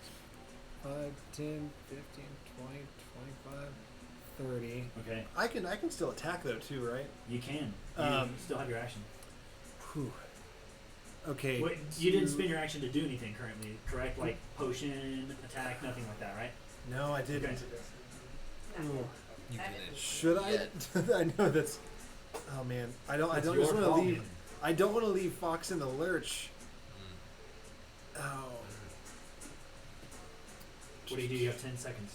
9. I knock my bow and I shoot at the one that's back there by Fox. Go ahead and roll an attack. Nat 20. Yes, sir. Roll damage. So, however many damage die you have, what is your damage die for your longbow? It's an 8, and then 1d8? it's 1d8 plus. So you're going to take 8. You're maxing out the amount of hit die that you have. So you're rolling a 1d8, so you're maxing that out. You get 8 damage no matter what. That is your crit. Oh, cool. You're rolling. You're going to now just roll as you normally would. So go ahead and roll a d8. Sweet. Okay, and I landed an 8.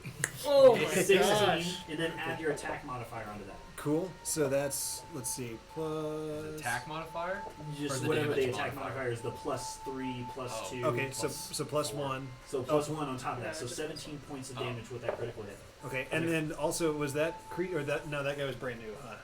The He- creature wandered in, or did he have any He damage? was new. Okay. So Man, what a was shot, not though. currently injured yet. So that Still 17 points of damage, you find the weak spot on this creature. It stabs into the creature's neck, and it's, you can see that you put it in a bloodied state with that critical hit. And it's like gurgling. It's not making that cracking sound with the clicking sound of its teeth. It's now gurgling. You've moved. You've done your action. With anything else? Nothing else. Okay. Nothing from Unin. Moving on to Montley.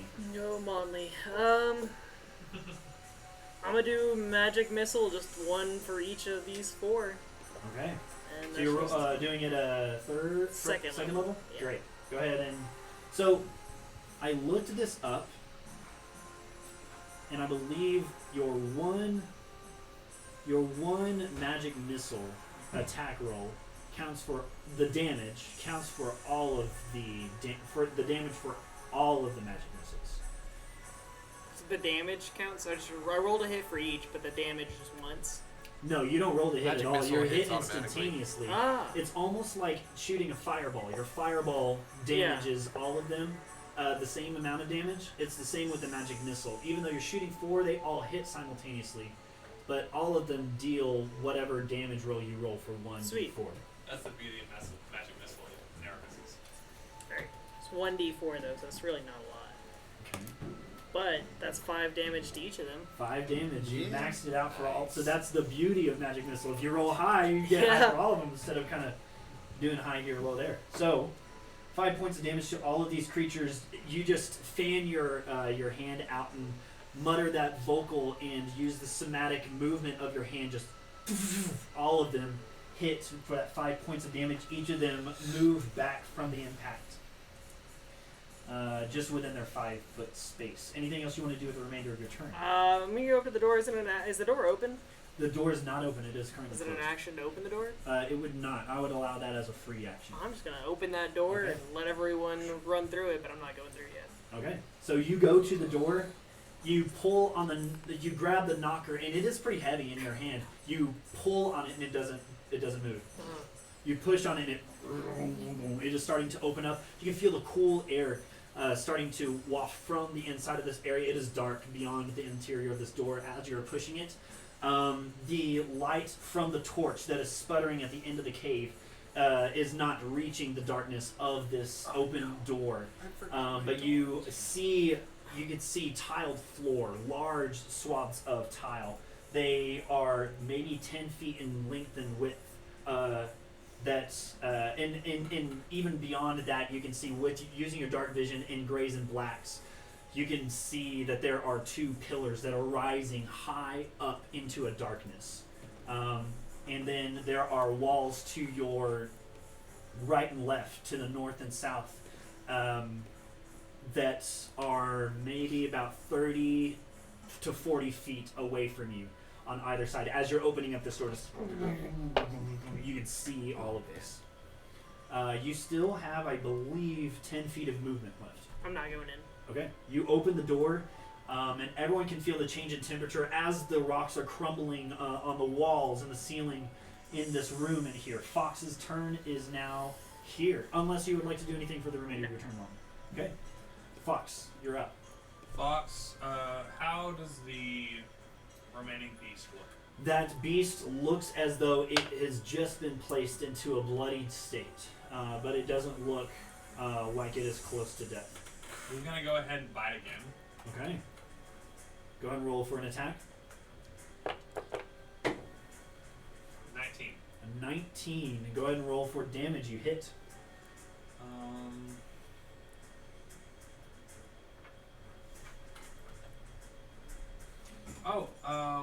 Something we messed up on earlier. If the target is a creature, it must succeed on a DC 11 strength saving throw. Or it is be not knocked prone. out. Yeah. What is the DC again? 11. 11. And it is a dex Strength. strength. Yes. It rolled an 11 exactly. Okay, cool. I mean, it's fine. So for this one, let's see. So 6 points of piercing damage, 6 points of piercing damage. and he has to make the strength saving throw again Okay. for this one. It rolled a 21.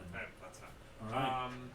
And then It is the fox's teeth rake against the upper part of the appendage of this creature, and it pulls blood, and Fox is growling. it's almost like he is as soon as he hears the whistle, he's like, okay, but one more thing. Arr. Yeah. He's gonna So with that, Fox grabs onto the leg of the creature. The leg pulls up. It rocks Fox back, and Fox swings around the creature, raking all the edges on the sides of its arm, and it uses the propulsion to let go of the arm to move itself away from the creature. And then he will sprint away and take the opportunity attack. The creature tries to make an opportunity attack, rolls a 9. Does not hit. That Fox is running away from the flame of the torch underneath it. And moves, that's 5, 10, 15, 20, 25, 30. Fox has 40 feet or 30 feet. I believe. Hold on a sec. 40 feet. 40 feet. 40 feet. Yeah. 35, 40 feet of Okay. movement. Coming straight towards everyone. Anything else you would like Fox to do? That's it. Alright, Orin, you are up. And then Bonnet is going to be next. Currently, Bonnet is perched on the rubble to the south. We have no healers. What would you like to do, Orin? Am I human right now or You're still in your bear form, but you can still call to Bonnet. You're very familiar with the language between each other, regardless of animal form. I'm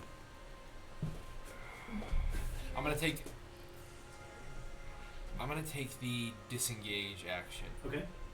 as a bonus action. Yes. And that is a very wise choice. I have 3 around me right now, and I would like to move. Boop, boop, boop. So you would be able to move diagonally and then down, and it for would 2. only cost 10 feet of movement. Great. You're on the other side of Coda, limp on the ground, unconscious, barely clinging on the consciousness. I think I'd like to try to stabilize Coda. Okay. Go ahead and roll a medicine check.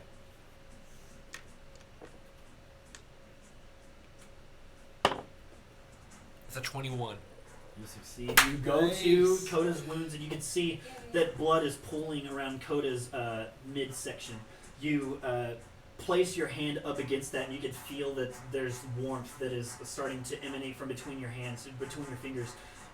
You reach into your pouch really quickly, and you start to place a large swath of cloth against Coda, and you quickly wrap around Coda as much as you can, trying to reach underneath Coda to pull that binding around, and then you wrap it tight and pull it, and it seems to hold the liquids inside of Coda stagnant for the most part. Coda, you Learn are from the stabilized. best. One health point. You are Or not at 1 health point. zero. That would Like- be using a healing kit. Okay. So it's like Oh no, not even a healing kit. You are now stabilized, but you are still unconscious. So go ahead and roll a 1d4 and tell me what you get. 2. Okay, so you are unconscious for the next 2 hours unless you are stabilized. You are woken with hit points. Taking that right here. So Coda's not fighting for their life anymore. So, I guess just almost as like an interact with object, something. See if I can just like kind of see if I can get a handle on Coda and call out a little help, somebody, to like kind of start Sure. dragging toward the door. Sure. So you're positioned. I'll allow you essentially Whole feet.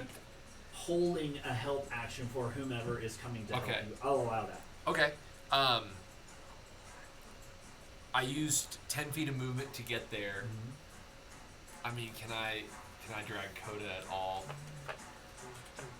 I would say, Or is with it? the amount of time that it took for are you to they too heavy? stabilize Coda, the Yeah. disengage action as well, I would only allow a help action being held for whomever does come and assist Yeah. using their movement for both of y'all's movement. Sounds good. Right? That's my turn. Bonnet, it is now your turn. It is now Bonnet's turn, yes. All of a sudden, Can my Tom bird Cruise comes come? They sure can try. you hear a So scream, Bonnet has and it's 30 going feet of movement. Bonnet is flying through the air as you just Bonnet just turns their head towards you and is flying over towards you. That is 5, 10, 15, 20, 25, 30. That is 30 feet of movement for Bonnet. They are close to you. They're nearing Landon, but haven't landed on Landon yet. That is the end of this round of combat. With that, you can see that there is rock rubble starting to fall at the far end of this chasm. You can see that there's rubble just.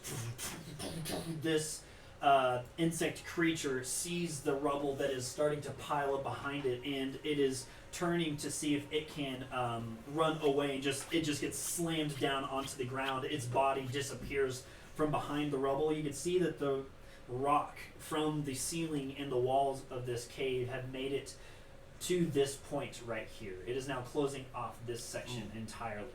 And for this next round of combat, it is going to continue into this cavern and move in this southwestern movement. Coda, it Fox is just your barely turn. got out of there. Mm-hmm. I'm unconscious, right? That is correct.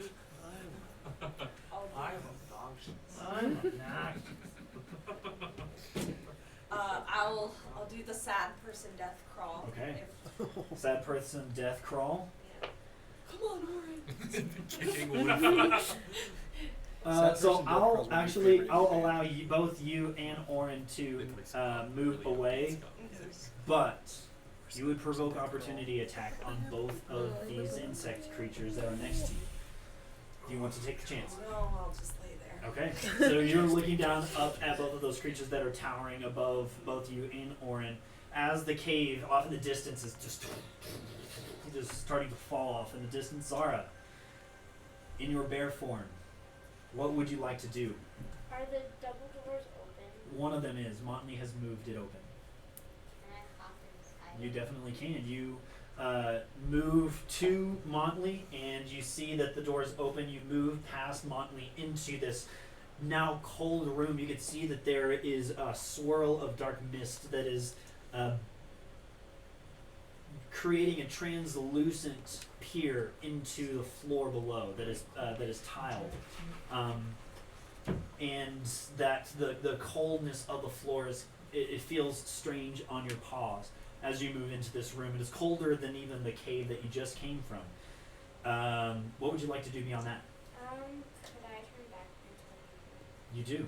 You do so successfully, and you shift back from your bear form that was injured and cut back into your human form, unharmed, unscathed. Wow. There you go. Magic. Magic. The land of swords and sorcery. Landon, it is your turn. What would you like to do? I'm gonna roll. Okay. Stop and drop.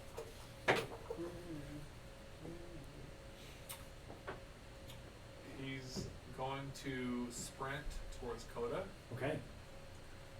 and kind of cover them with his body Okay. and put a healing potion in their mouth. Okay. Landon sprints over to Coda's unconscious body as Orin is yelling for help, looking for assistance in any which way. Landon runs over, almost slides in, uses the propulsion of his foot against the railing to flip over, and then shield himself on Coda and uncorks a healing vial and pours it into Coda's mouth. Coda, you are in this unconscious state between consciousness and unconsciousness. You can feel this liquid start to enter into your mouth and throat. You cough at it and start to ingest this liquid. It's very earthy, and as you take this liquid, you can feel your scars, your scratches start to, the pain reduces and subsides slightly. You have 7 hit points. Yay. You are now conscious and prone. And yeah, you just hear Coda, wake up.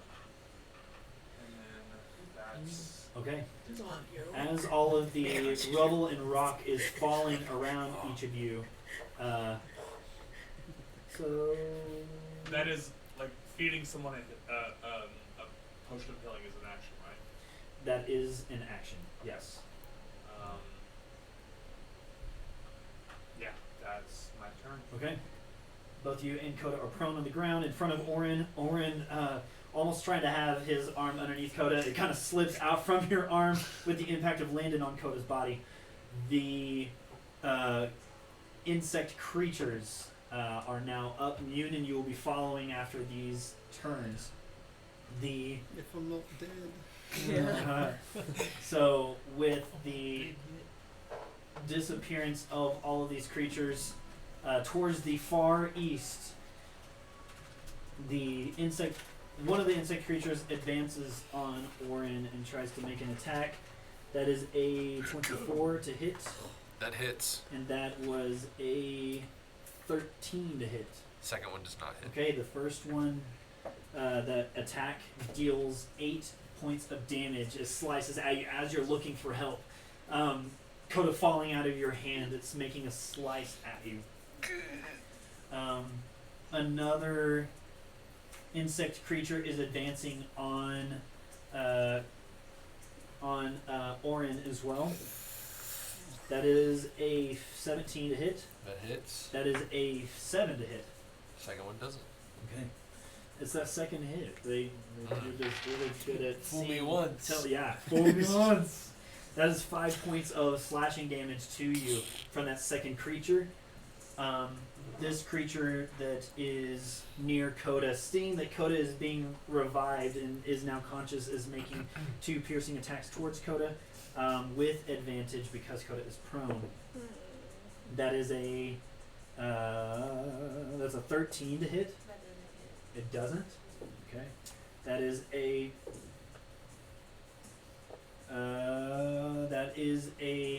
18 to hit. That is Right back 6 down points we go. of slashing damage to I'm you. still alive. Oh. It slashes at you and just pulls up. Yes. That potion roll was big. The Big other potion That's roll. good. insect creature is clawing at Landon. It has advantage because Landon, you are prone. I am The prone. first attack is 20, dirty 20. That does weirdly hit. Mm. It doesn't. Yeah, right? Second attack is a 15. It's, It hits as well. yeah. Okay, that's gonna be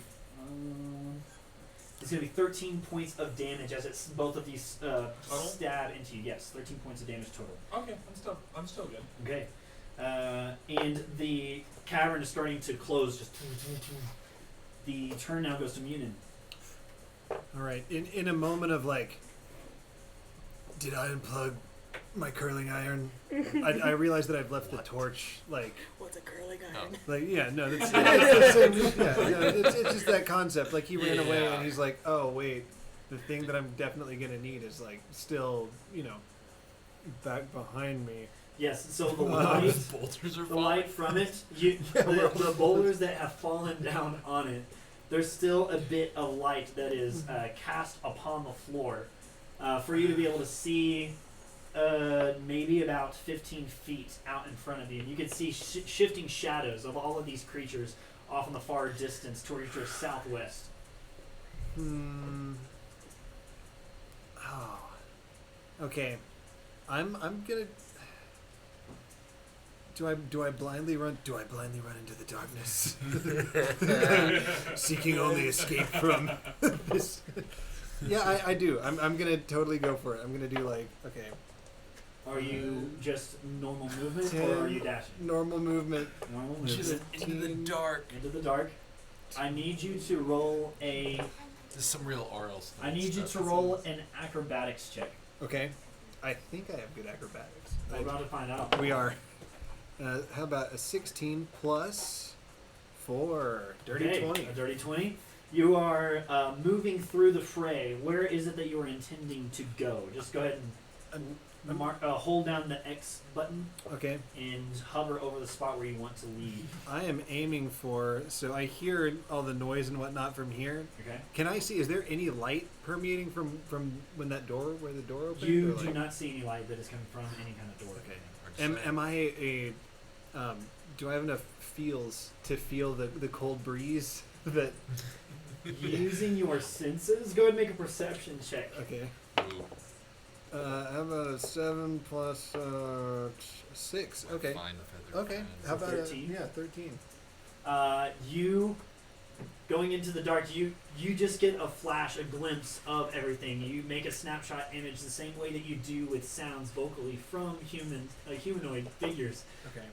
You use your mind's eye to project that image and make a 3D mapping for yourself. As you're moving through the darkness, you're hearing things happen and you're just kind of blindly moving through all of these things and just using the rubble towards your north, and you're skirting along the edge in that darkness, feeling things moving out just right out of your periphery where you're physically not. And you can feel the whiffing of all of those movements, but you do not get hit. You do not trip over it. Anytime that you do stumble, you right yourself and catch it. And you can feel a soft coldness that is coming from the west. Okay. Okay. But you don't know why. I end my turn in anticipation of making it to that coldness Okay. the next time around. Okay. So you are going to end your turn right there, or right here. With that, Montley, you are up. You're at that door. Zara has just barreled right past you in her beast form and transformed back into her human form, or her half-elf form. I'm going to do. How are the 3 looking that are lined up right here? You can see that each one of them have been injured from your magic missile, and this one in particular is damaged pretty good. It is in a bloody state. But the other 2 are still. The other 2, the only damage that it took was your magic missile hits. Alright, I'm going to cast Shatter, and I'm only going to be able to hit the one right in front of Orin, and then that one that's damaged. Okay. But that's Constitution 14. Okay. And are you saving anyone that is within that range from being hit? Both of them. Gotcha. Sounds good.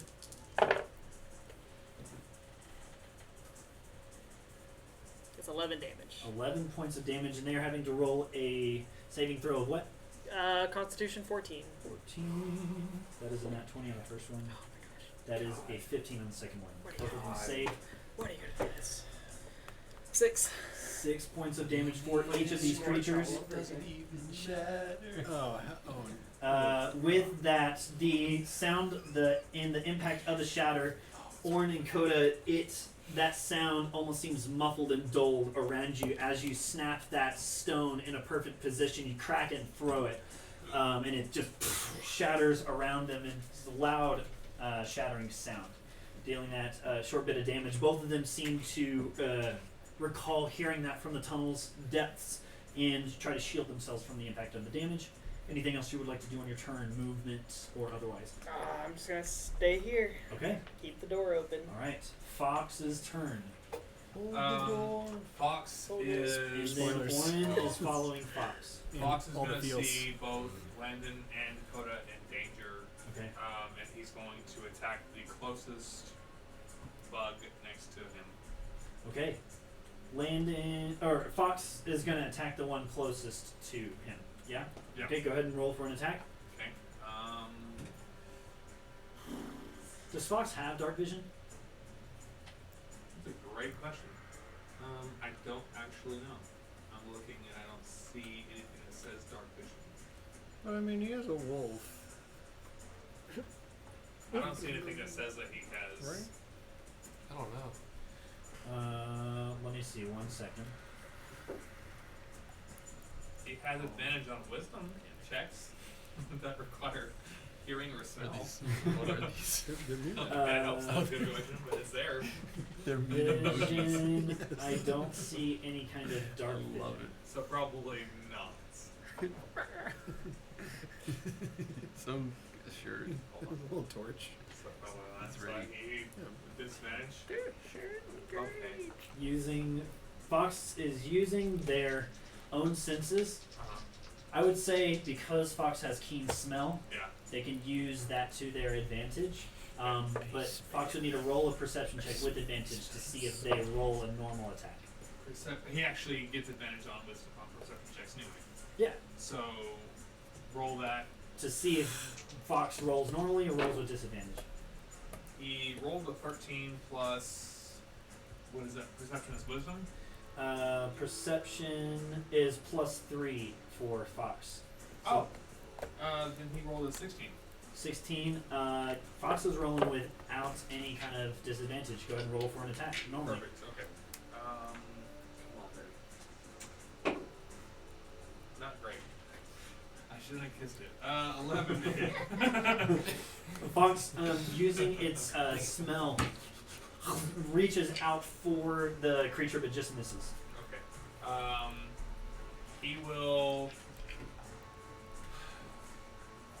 He misses. Mm-hmm. He's gonna use his movement to get closer. He smells both Landon and Coda, so he's gonna go as close to them as possible. Okay. Smells landing close as possible. Hold on just a moment. I think his thinking is probably he has another. Knows he has another potion. It's his Yes, wife's so he might try to help there. Okay. He's unhinged. He's not listening. like a loud suit. Fox, moving Can't independent thoughts. of any kind of command, moves out of the range of the insect creature. The insect creature is going to try to make a opportunity attack against Fox. Reaction attack. Yeah, opportunity Yeah. attack. Rolls in that one. Oh, good. Completely We're whiffs. good. Oh, Fox. The next You're good. attack that this creature has is going to have disadvantage because it is disoriented. It's lost where it is trying to move or look. Great. That With should be his that, Orin, it is your turn. What would you like to do?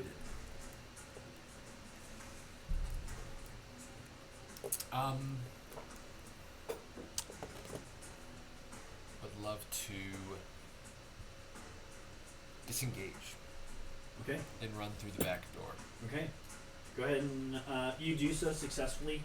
All of these two creatures try to attack you, and do so very unsuccessfully, even if those would have counted, but they don't. Regardless, you successfully disengage.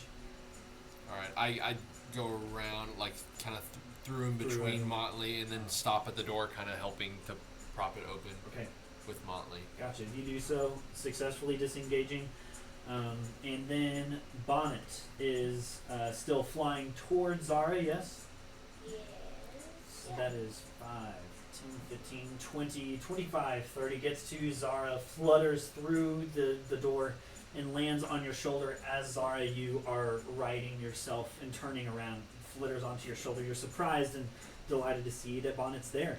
this next round of combat, you can see that the ceiling and the walls have collapsed in. Just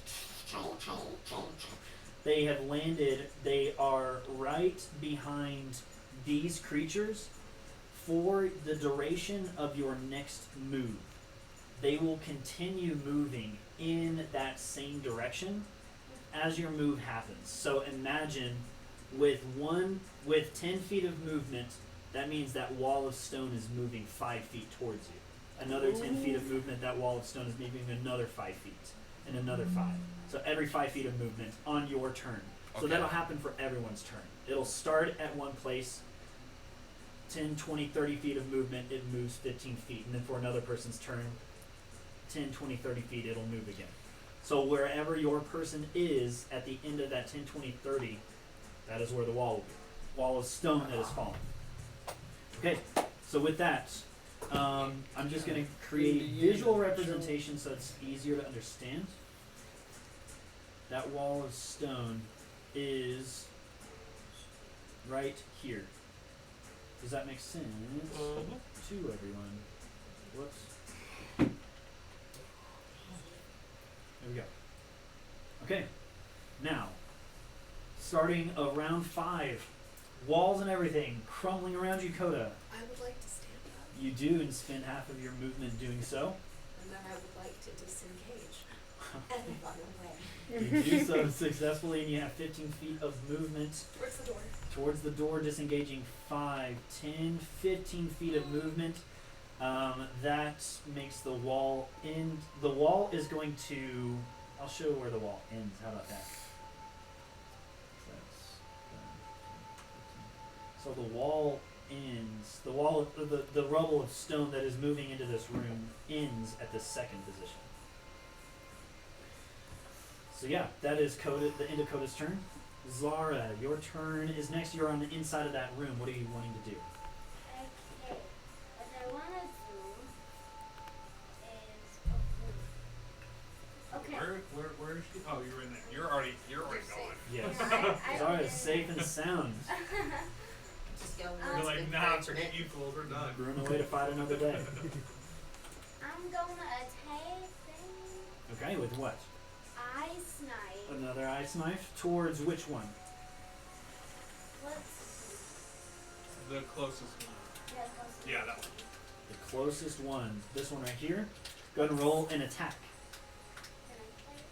Can I play? And attack is going to be a d20, the big one. I got it. You got it. Wow. I got 20. You rolled a nat That's 20. right. Nice. So your Yes. All right. so your ice knife. How much damage does your ice knife do on the impact? Not the So- explosion, but the impact. It says 1d10. 1d10. Yes. Okay, so you get 10 damage automatically. Now go ahead and roll your d10, and you'll add whatever you get for that d20 to your It's the one that looks like already it's 10 like points of damage. Oh. Yep. No, go ahead and no, roll. no, that's the 8. That's 8. Dang it. So close. Is the one on the bottom left? Yeah, or that one? Dang. Yes. Whee! I got an 8. An 8 plus 10. That is 18 points of damage as that ice knife just that water droplet. You wipe the sweat off your brow and it forms into an ice knife in the palm of your hand. You release it. It stabs into the creature, just dealing that 18 points of damage. Go ahead and roll for the damage for the explosion. You put it into a bloodied state. 14. So that's just to hit, but you don't need a roll to hit because you already did with the ice knife. You're just rolling for damage for the explosion. So that should be a It's going to be a 2d6. So roll a d6 twice, or roll 2 d6s. This. Both of the square Yep, one more, dogs. Look at the other square. There you go. There it is. Wow. Roll them both, add them up, and see what we get. Ooh, really good rolls. That's 11. 11 points of damage. It's too late for math. With that explosion, that ice knife plunges into the depths of that creature, and it looks down at it before it just, in a whole bunch of ice shards, just splatters all over the base of the floor, and that creature just slumps onto the ground, dead. You put it into a Nice. bloodied state and Good job. demolished it in the exact same Good turn. job. Nice. And every creature that is within its proximity takes that 11 points of damage as well. So the creature that is next to it, you put it in a dangerously bloodied state. Well done. That was a great turn, Zara. Next up is Landon, who is prone currently. I will stand up. Okay. What is that next to me? That is the creature, but it is currently disoriented because it rolled a natural 1 on its attack. Okay. So it is not able to get an opportunity attack on you, it appears. Okay. As Landon stands up, you hear, Landon, if you get my wolf killed, I'm gonna kill you. And then he will start running and grab Fox and start running towards the door. Roll a strength check. Strength check. I'm not great at those. Do I just add my strength modifier? Yep. That's it? Yep. -1 is a 9. Ooh. So you stand up using half of your movement. You reach down for Fox. You are able to put Fox in your hold, but you are only able to both you and him move 5 feet. So you move to his north. Both of you move an additional 5 feet, and that is where you are ending your turn. So I still have an action left? I would consider you reaching for and grabbing Fox and lifting him up and moving him as an action. Only 5 feet? That's only 5 feet. That's what a 9 strength check does. Okay. Big old move. Man, he's so bad at strength. Okay. That's my turn. Okay. I'm done. Sounds good. You do so. This creature needs to be marked appropriately dead. The other creatures, one of them seeing Landon trying to pick Fox up and move, is going to make an attack against him. That's a 12 to hit. It does not hit. That is a 19 That to hits. hit. This attack does 4 points of slashing damage. Okay, not bad. You can feel that sting of pain, but your adrenaline is rushing. All you feel is the warmth from that attack. Cool. Another creature is making an attack at Fox. That is a 20 to hit. That hits. That's a dirty 20. And that is a 24 to hit. 12 hit. Okay. The creature is going to deal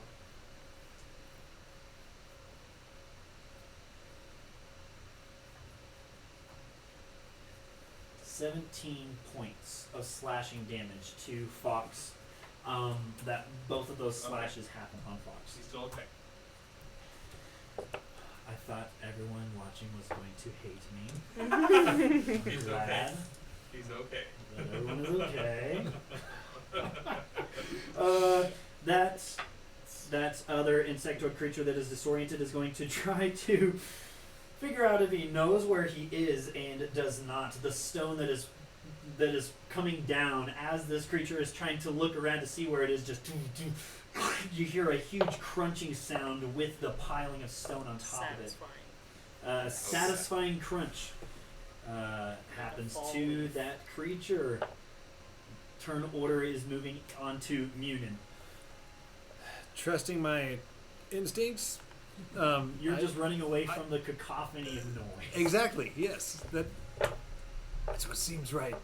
To run from the noise into the dark. I don't know. He doesn't have time to think about that. He's just running. It's That inner monologue. yeah. His inner monologue is just Falls like apart. run as fast as you can.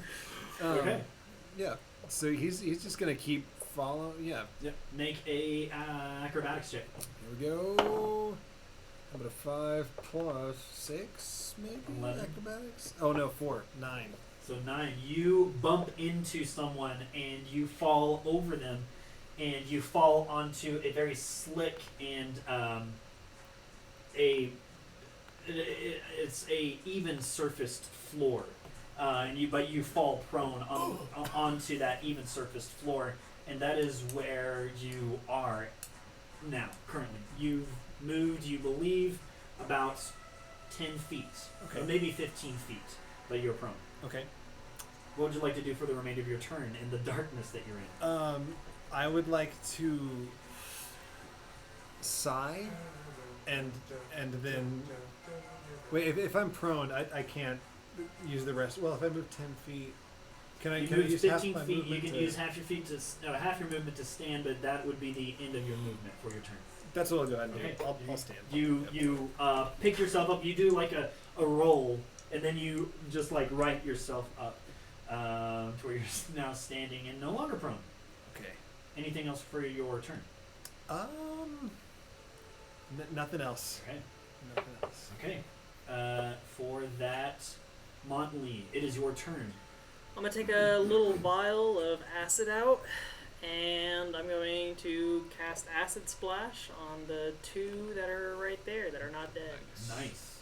And that's a Dexterity saving throw of 14. 14 dex rolls an 17, and then this one rolls an 11. So the one to the north succeeds. The one to the south fails. The succeeding one takes nothing. The failure takes 6 poison damage. 6 poison damage to this creature. That's bubble gurgling. You can see that the creature towards the north, as you just that strong stench of that poison, that acid. You pull it out, and it almost seems to materialize out of the vial, just and more is coming out of it than is inside of the vial. And you throw that forward, and it just a ball of amorphous liquid just splashes in that section. The northern one moves out of the way as it is coming up off of the stonework, all the stone ceiling coming down behind, but the other one takes that full brunt of that damage, and it splashes on its shell. You can see that shell is starting to soften up and grow like melted plastic. Nice. Then I'm going to... Munion's inside the door, right? Yeah, it is. He tripped over Orin. You saw him just trip and fall, roll, and stand back up again. But he's through the He door. is. Okay. I'm going to get inside the door, so just like move a space. Okay. But I'm also gonna reach out my hand for anyone as a help action Okay. to take. I'll allow that. Holding that help action. Fox's turn is now here. What would you like Fox to do? He's gonna hightail it through their door. Hightail it through the door. Mm-hmm. Okay. So Fox, moving away from these creatures, provokes an opportunity attack. Yeah. The first creature, it's a 20 to hit. That's- Second attack is Did a Fox 8 not to hit. disengage? That does not hit. That is 8 points of piercing damage to Fox. Stabs into Fox's side, and buddy. Fox lets out a as all of the rock and rubble just is almost muffling any kind of additional noise that anyone else is making. Fox sprints off towards the door, almost limping through it. He's hurting. Really bad. But successfully makes it away from these bug-like creatures. That's 10, 15, 25, 30. Successfully makes it in. Zara, you see Fox coming in, limping through their armor. Montley trying to help other people through that door as Orin's turn comes into play. Yeah. You feel a bump at your back, and Mune and tumble over you as you turn back to the rest of the room, caving in on itself. I kind of like follow the momentum of being tripped and kind of turn back to the door, shout out to these two, "Oh, we've got to go," and then Okay. kind of turn in and get inside. Okay. You do so successfully. You move however far in you would like to move. Okay. Go and do that for yourself. Anything else you would like to do on your turn? You can this door right here is closed. You can open it. Okay. Yes. So clicking on it will open it. I don't think I want to open it. Okay. So you leave it closed, moving past Montley. You're on the other side of the door, urging people to come in over the cacophony of noise. That is Bonnet's turn. I'm assuming Bonnet does not want to move from your shoulder, Zara. I'm assuming Bonnet doesn't want to move from your shoulder. Yeah. Yeah. Sweet. This is the next round of combat. The rubble is going to completely cave into the door itself on this next round. So every 10 feet of movement, it is moving 5 feet until it reaches the door. Coda, you are starting us off. the raining of rock and the noise of it following, what do you do? I would like to go through the door. You would like to go through the door. That's not a bad idea. Where? How would you like to? Through the open door where Montley is trying to help assist people through? Limping, you move past Montley into the other dark-end room, noticeably colder as the dust from the caving in of this rock is billowing towards you and behind you and just spews into this room. Zara, what would you like to do on your turn? You're currently standing there. I want to use cure wounds on the Fox. Okay. So you, using your healing druidic ability, seeing Fox come in, you immediately take sympathy for this animal, this creature that you have grown accustomed to and have a fondness for, and that healing aura as you are praying to the realm of nature. You can feel that druidic energy over your forearm, down your hand, and you touch Fox. Go ahead and roll for healing for Fox. What is it? You did cure wounds, so you did 1d8 plus 4, which is the smaller round. That's a 6.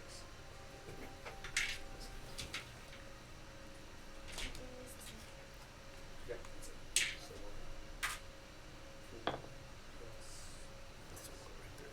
plus 8 points of healing damage as Fox comes in limping.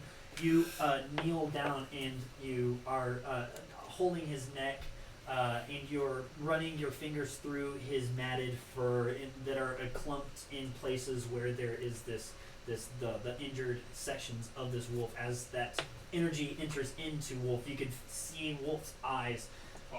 Fox's eyes glow blue, just like emanate a blue from that surge of healing. And Fox just licks your face quickly as thanks. Landon, it is your turn. Okay. The two that are in front of me that are alive, how they? Can I tell? This one looks on the brink of death. This one looks like it is not bloodied yet. I will shoot at the one that is on the brink of death. Okay. With Bonnie. With And Bonnie, I believe that's I have 4 bullets left in the chamber right you now. do, and this would be a disadvantage being at 5 foot range. Disengage and run. I'm going to use.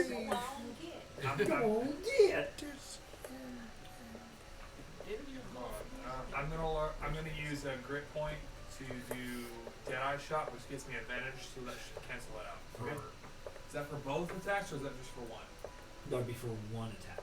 Okay, I'll do it for this one. Okay.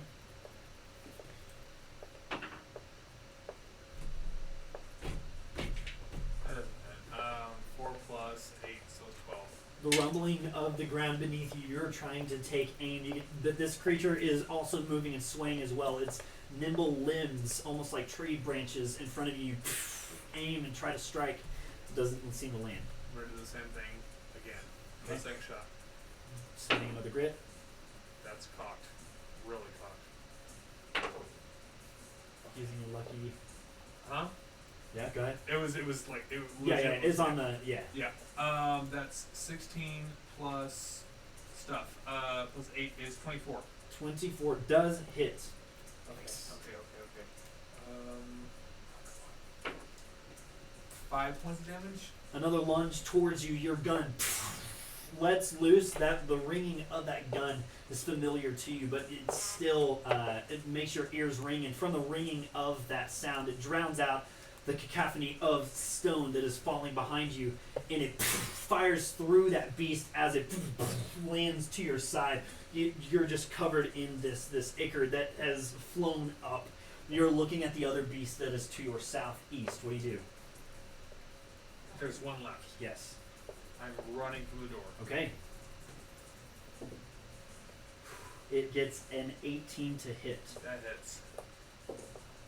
It is 6 points of damage. Okay, I'm still good. Landon runs towards the door. Montley's hand is out to assist you. As you're sliced in the back, Montley sees that and tries to grasp you. As Landon, you trip over one of the beams of the railing below. Montley reaches out and catches you and pulls you up to where you don't fall on your knees, and he pulls you into the door.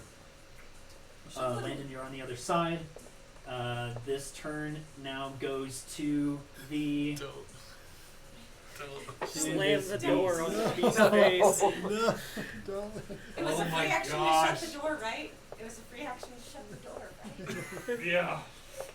Right? Right? It was a free action to shut the You're door. going to. You want to shut the door at If the I end of your can, turn? yeah. Like, if I have a bonus action or a free action or anything, like, I would love to be able to do that. It was a free action to You have shut- your it help was a free action action to still. open That it. hasn't Roll a been strength used, check. right? I'm so terrible at those. Oh, no. You have Okay, help okay. with Montley helping you, So I get assisting advantage? you. You do have advantage. Okay. Come on. 9! Oh I rolled a no. 5 out of 10. You are. I'm you terrible at you come strength. through the door. Montley assisting you as he is trying to pull you up. Can see this beast that is barreling into this room. You scramble to get yourself up, and both of you are looking at this beast. All of you are seeing this beast come at this opening in the door. Both of you grab the door and it just trying to close it. This beast is barreling towards you. He's so bad at these. The So funny. beast, as it is seeing you, you can see its head is moving independent of its body. Its large gangly neck is moving towards you, almost in a serpentine pattern. Its spindly legs are just. It catches on one of the railings underneath it, and it slams onto the ground. And with that, is looking up at the rock as it just. Slams behind you. You can see that there is dust that emanates from the man. cracks of the door in the side and underneath, and through the top, and it just.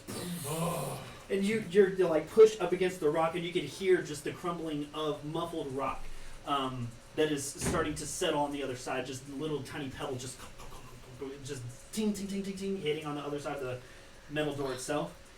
All of you are on the other side of this, and both Montley and Landon are pushing up against that door to make sure that it does not open. And both of you have stopped the door, and you could hear that the tumbling of that rock has ceased and stopped. Oh. All of you are on the other side. That was We fun. That was like. I have 1 health Oh. point. Oh. I felt a little better. I have 11. Do we scope out this room and then just take a short rest just Short rest, to short rest. collect With our that, breath? we are going to take a quick break. Actually, Yeah, We it's played pretty through the late. quick break. we did. No break. We're going to continue going for just a slight bit longer. Because I want to, because I haven't seen you guys in so long, and I love this. So continue. Oh, I'm so nervous. Oh, so we scope this out and then just take a quick break, catch Wait. our breath, don't think about how we're potentially trapped in this cave. So with that, Orin just slides down in the back of that like, door that never opened, just eyes closed, dead stone face. with I the was trying to wrap bandages around himself. Oh, God. with the yelling or with the speaking of Montley, that your voice echoes out into a cavern that's pretty spacious and open in front of all of you. In the dark vision that all of you have, the 60, 90, 120 feet of dark vision that you have, Munin, I sorry, hope you no do one not comes see out of that in- dark I ominous actually fog had and 10 screws torches in my me. inventory the whole time. What an oversight! So What'd you have? I had 10 torches the whole time. You owe me a torch. I will give you a torch, and I will still have 9 torches. In the heat of the battle, he There was no like, time to light a torch. There wasn't. Come no. on. I couldn't have used a turn for another torch. So with that lighting of the torch illuminates what appear to be pillars, large pillars. They seem to be about 10 feet in diameter. They have bases to them that curve and slant towards the ground in a parabolic pattern, and the actual structure of this pillar is almost marble-like, and it's almost as if the lines it is a dark obsidian stone that makes these pillars, and you can see the lighter marbling inside of the stone seems to shift as if there is life within these marble stone pillars. You can see that the marbling sort of fades and appears in a different form and lines and you can see that both of these pillars that are in your immediate vicinity are doing this effect. And coating them are just tendrils of darkness, rising high above to where the pillars, you cease to have vision of the pillars as far as they go up, regardless of distance of dark vision. And at the top, you can see almost the outlines, the silhouettes of 8 different pillars. Or no, sorry, of 10 different pillars that are extending down this long archway, almost like an entranceway. And at the very top, the ceiling that's maybe about 200 feet in the air, you can see these light goblets, almost as if there is a light. They are light itself, but they are masked in a darkness to where they are almost a cream, a beige, and they form half goblets, like this shape up above. You see it 1, 2, 3 different times going down this hallway, and they're rather large, in accordance with the mass, the immensity of this room that all of you are standing in, this entryway. And then off to your east and your west, or to your north and your south, your right and left, behind these pillars, you can see that there are large humanoid figures that are in recessed alcoves that stand maybe about 15, 20 feet tall. That's all that you can see for now. You see that there are additional pillars, pairs of pillars, 10 different times, extending off. The humanoid figures, are they statues or are they creatures? You can see that they are stationary. They seem to be cloaked.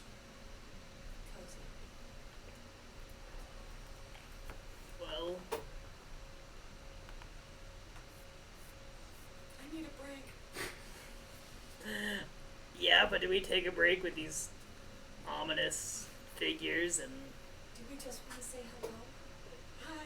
I could use a little bit of a breather. I'm not doing so well. Me too. Maybe they're friendly. Well, take a quick short rest? Let's hide by the door for now. What? Just a little short. It's just 30 minutes, right? Yes. 30 minute short rest. We just sit here, we watch eyefully, ready to shoot if anything happens. Yeah. Come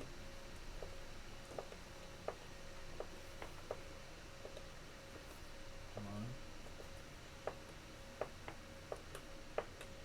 So, Zara, Orin, and Munin. All of you can hear off at the far end of this long hallway, pillared hallway. You hear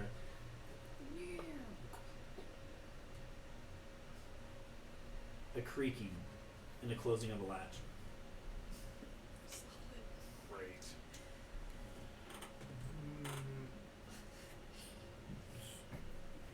Was that? Did anyone hear that? Did anyone hear that? Yeah. You hear what? Oh, Stop copying. I made that loud. yes, of course. Heard it. You guys heard Latch. something? What? That was. I'm going to do Oren's voice from now on too. Well, go on. Yes. It I is had a latch. eerily similar. Eerily similar. Uncanny. I hate this. I I hate everything about the last, It's like the last 10 minutes. it's like That was like a minute. That was a minute of time. Wait, that was 1 minute of time. It hurts. There so were much. The collapsing and whatnot. that was a minute of combat, 6 rounds. Yep. Jeez. It's the longest minute of my life. Minute to win it. Yes. Almost like it lasted 2.5 hours. What would you like to do? Okay. Take a break. I'm just gonna sit down Run where away I am. with the city. Laura just sits down. I'm Yeah. sitting against the cave wall, like, okay. Yeah, I need to That was quaff rough. my Okay. potion. I'm gonna sneak. I'm gonna try to stealthily kind of like get myself up and go in the direction of the creaking Okay. latch. So, So you said there are 10 pillars. so Say good luck, buddy. about 20 feet. So the back wall where this door that all of you entered from, the back wall that is perpendicular with this door, about 20 feet in front of it is the start of the first pillars that are about 10 feet in diameter. About 30 feet to 40 feet, approximately, I haven't done the math, away from that is the next set. Okay. And then equidistance is the next set, continuing down this hallway. The hallway's width out in front of you from the door behind you looking out, the width of this hallway is maybe about 100 feet. Okay. 70, And 80, 100. based on what I heard, I guess that the sound is at the other end of this hallway. I kind of want to go on that outside of the left or the southernmost row of pillars. Okay. And walk Sounds good. west in that direction toward the creek. Munin also follows Orin because he has this weird, since it is in Passerine Pass, he's got like this kind of like sense of entitlement. Like he was like, I grew up here and like, what is this? It's been underneath us the whole time. Like I'm really interested to see. So he's like, kind of wanting to jaunt ahead too. Okay. So he's like, he's going along. I'll Yeah. follow behind also. Okay. So, Orin moving stealthily, almost out of spite. Munin does as well. Yes. And then Montley wanting to be Out in on of the curiosity. fun. Yes, out of pure curiosity. All of you roll stealth. Don't you have Pass Without Trace? I do have Pass Without Trace. I had forgotten Oh, can you about do that for all of and us? we should definitely do that All right of us, now. like all of us? I can do it for all Pass of us. without all a of trace. us. Everyone, 8 people within 30 feet of where it is being cast on him. Everyone has Pass Without a Trace after that is cast. Well, we are still moving. Ariel's still moving. These 3 are. Mm-hmm. I need a break. Okay. I'm bad. But. Yeah. Well, we won't engage. Okay. We're going to look. Should I go ahead and cast it? That way, if something should come for y'all, everybody has Pass Without Trace. Might Well, as we have to well. stay within 30 feet of you, though, right? No, it Oh, doesn't. it's It doesn't just- maintain that shroud. It's just that casting creates a bubble, just a. And everyone that was within that almost explosion of shadow Are you, is Wow. draped in I shadow. think you have to stay within it. I thought so as well. For, Am I wrong? for the duration, each creature you choose within 30 feet of you, including Yeah, you. it just says for the duration. For the duration, you have that bonus of Oh, stealth. wow. Okay. Nice. Okay. Cool. I thought the same thing until. I was wrong. I'm sorry. No worries. That's cool. So, might as well. Then I cast it. Okay. Yeah, And where- we where still everybody roll gets a the- stealth check with a 10 bonus. Mhm. Plus 10 to it.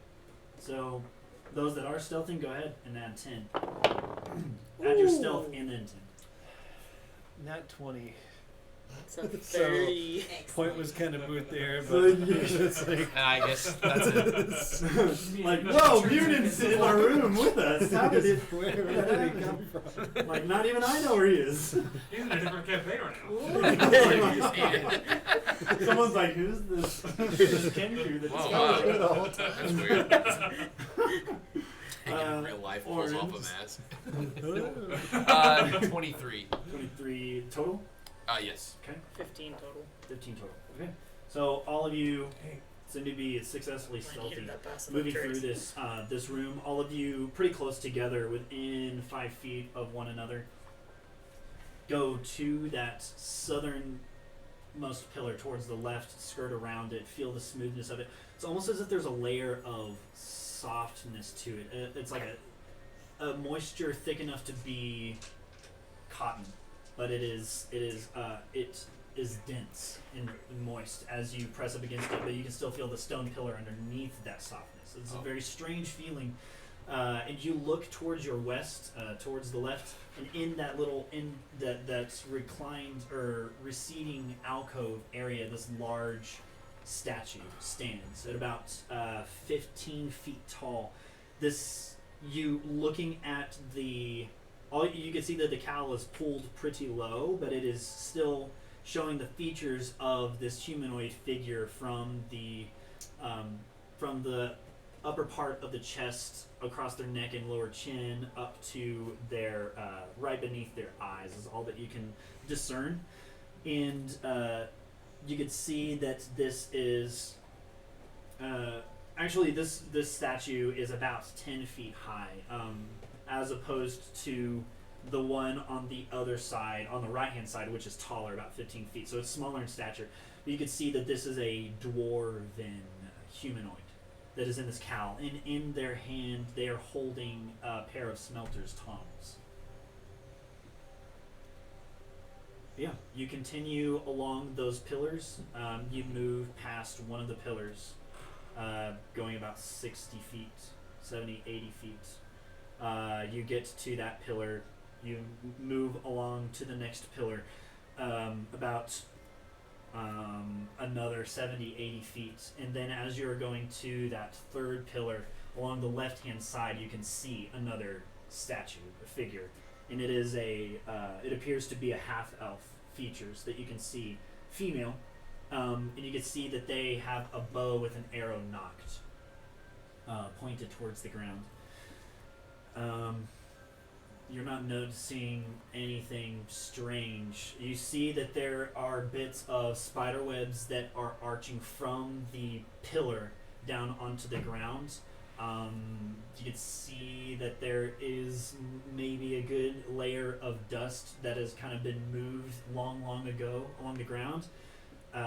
Some rubble and trash here and there, but you don't notice anything else out of the ordinary as you continue down this passage. All of you have moved maybe about 200 feet into this hallway, and you could see the passing, how far you've moved from the pillars and from the light goblets that are turned sideways up above you. I mean, if you would like to continue moving, you can. Any sign of a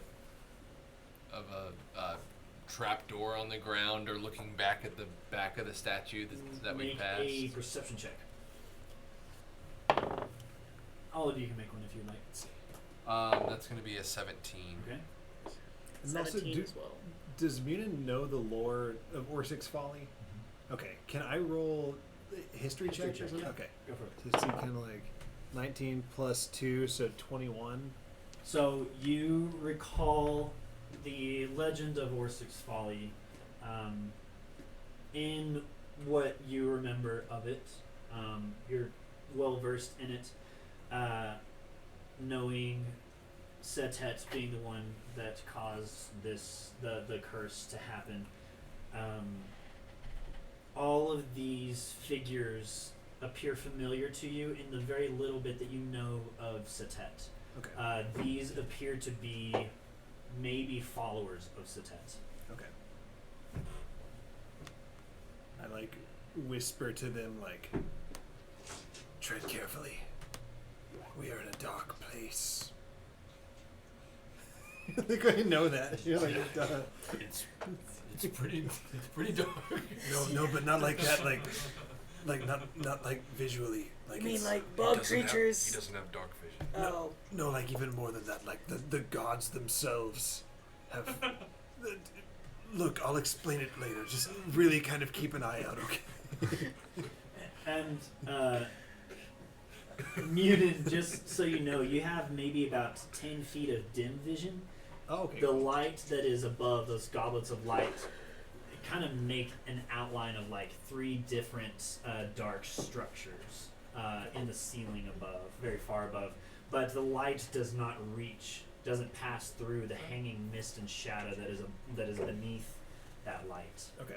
In between you and it. So you have maybe about 10 feet of dim vision just based off of the weird light-ish fog that is coasting across the ground. Okay.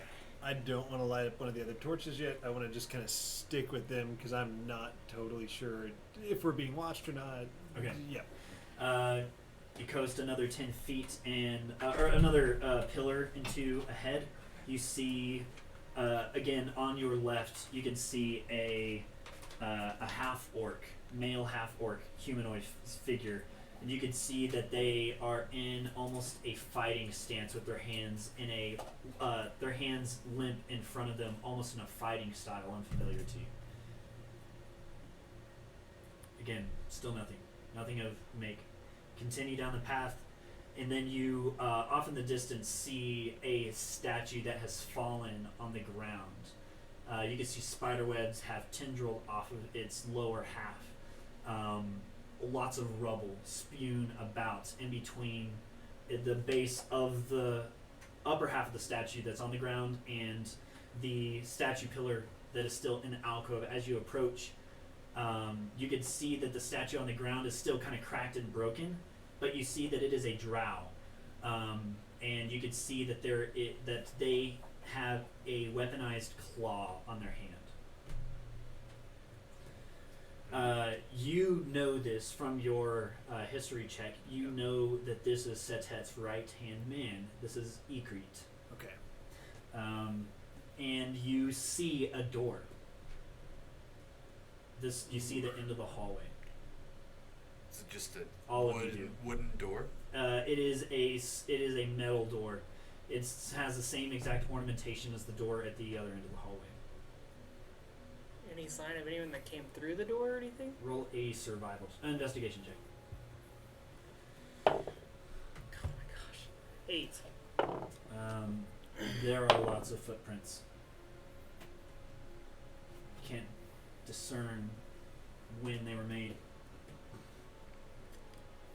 Nothing strange about the door. What would y'all like to do? What was that? Do we Is go? there a investigation? Is there a lock on our side of the door? No, nothing. Just a. You do see a latch. Okay. Do we go back?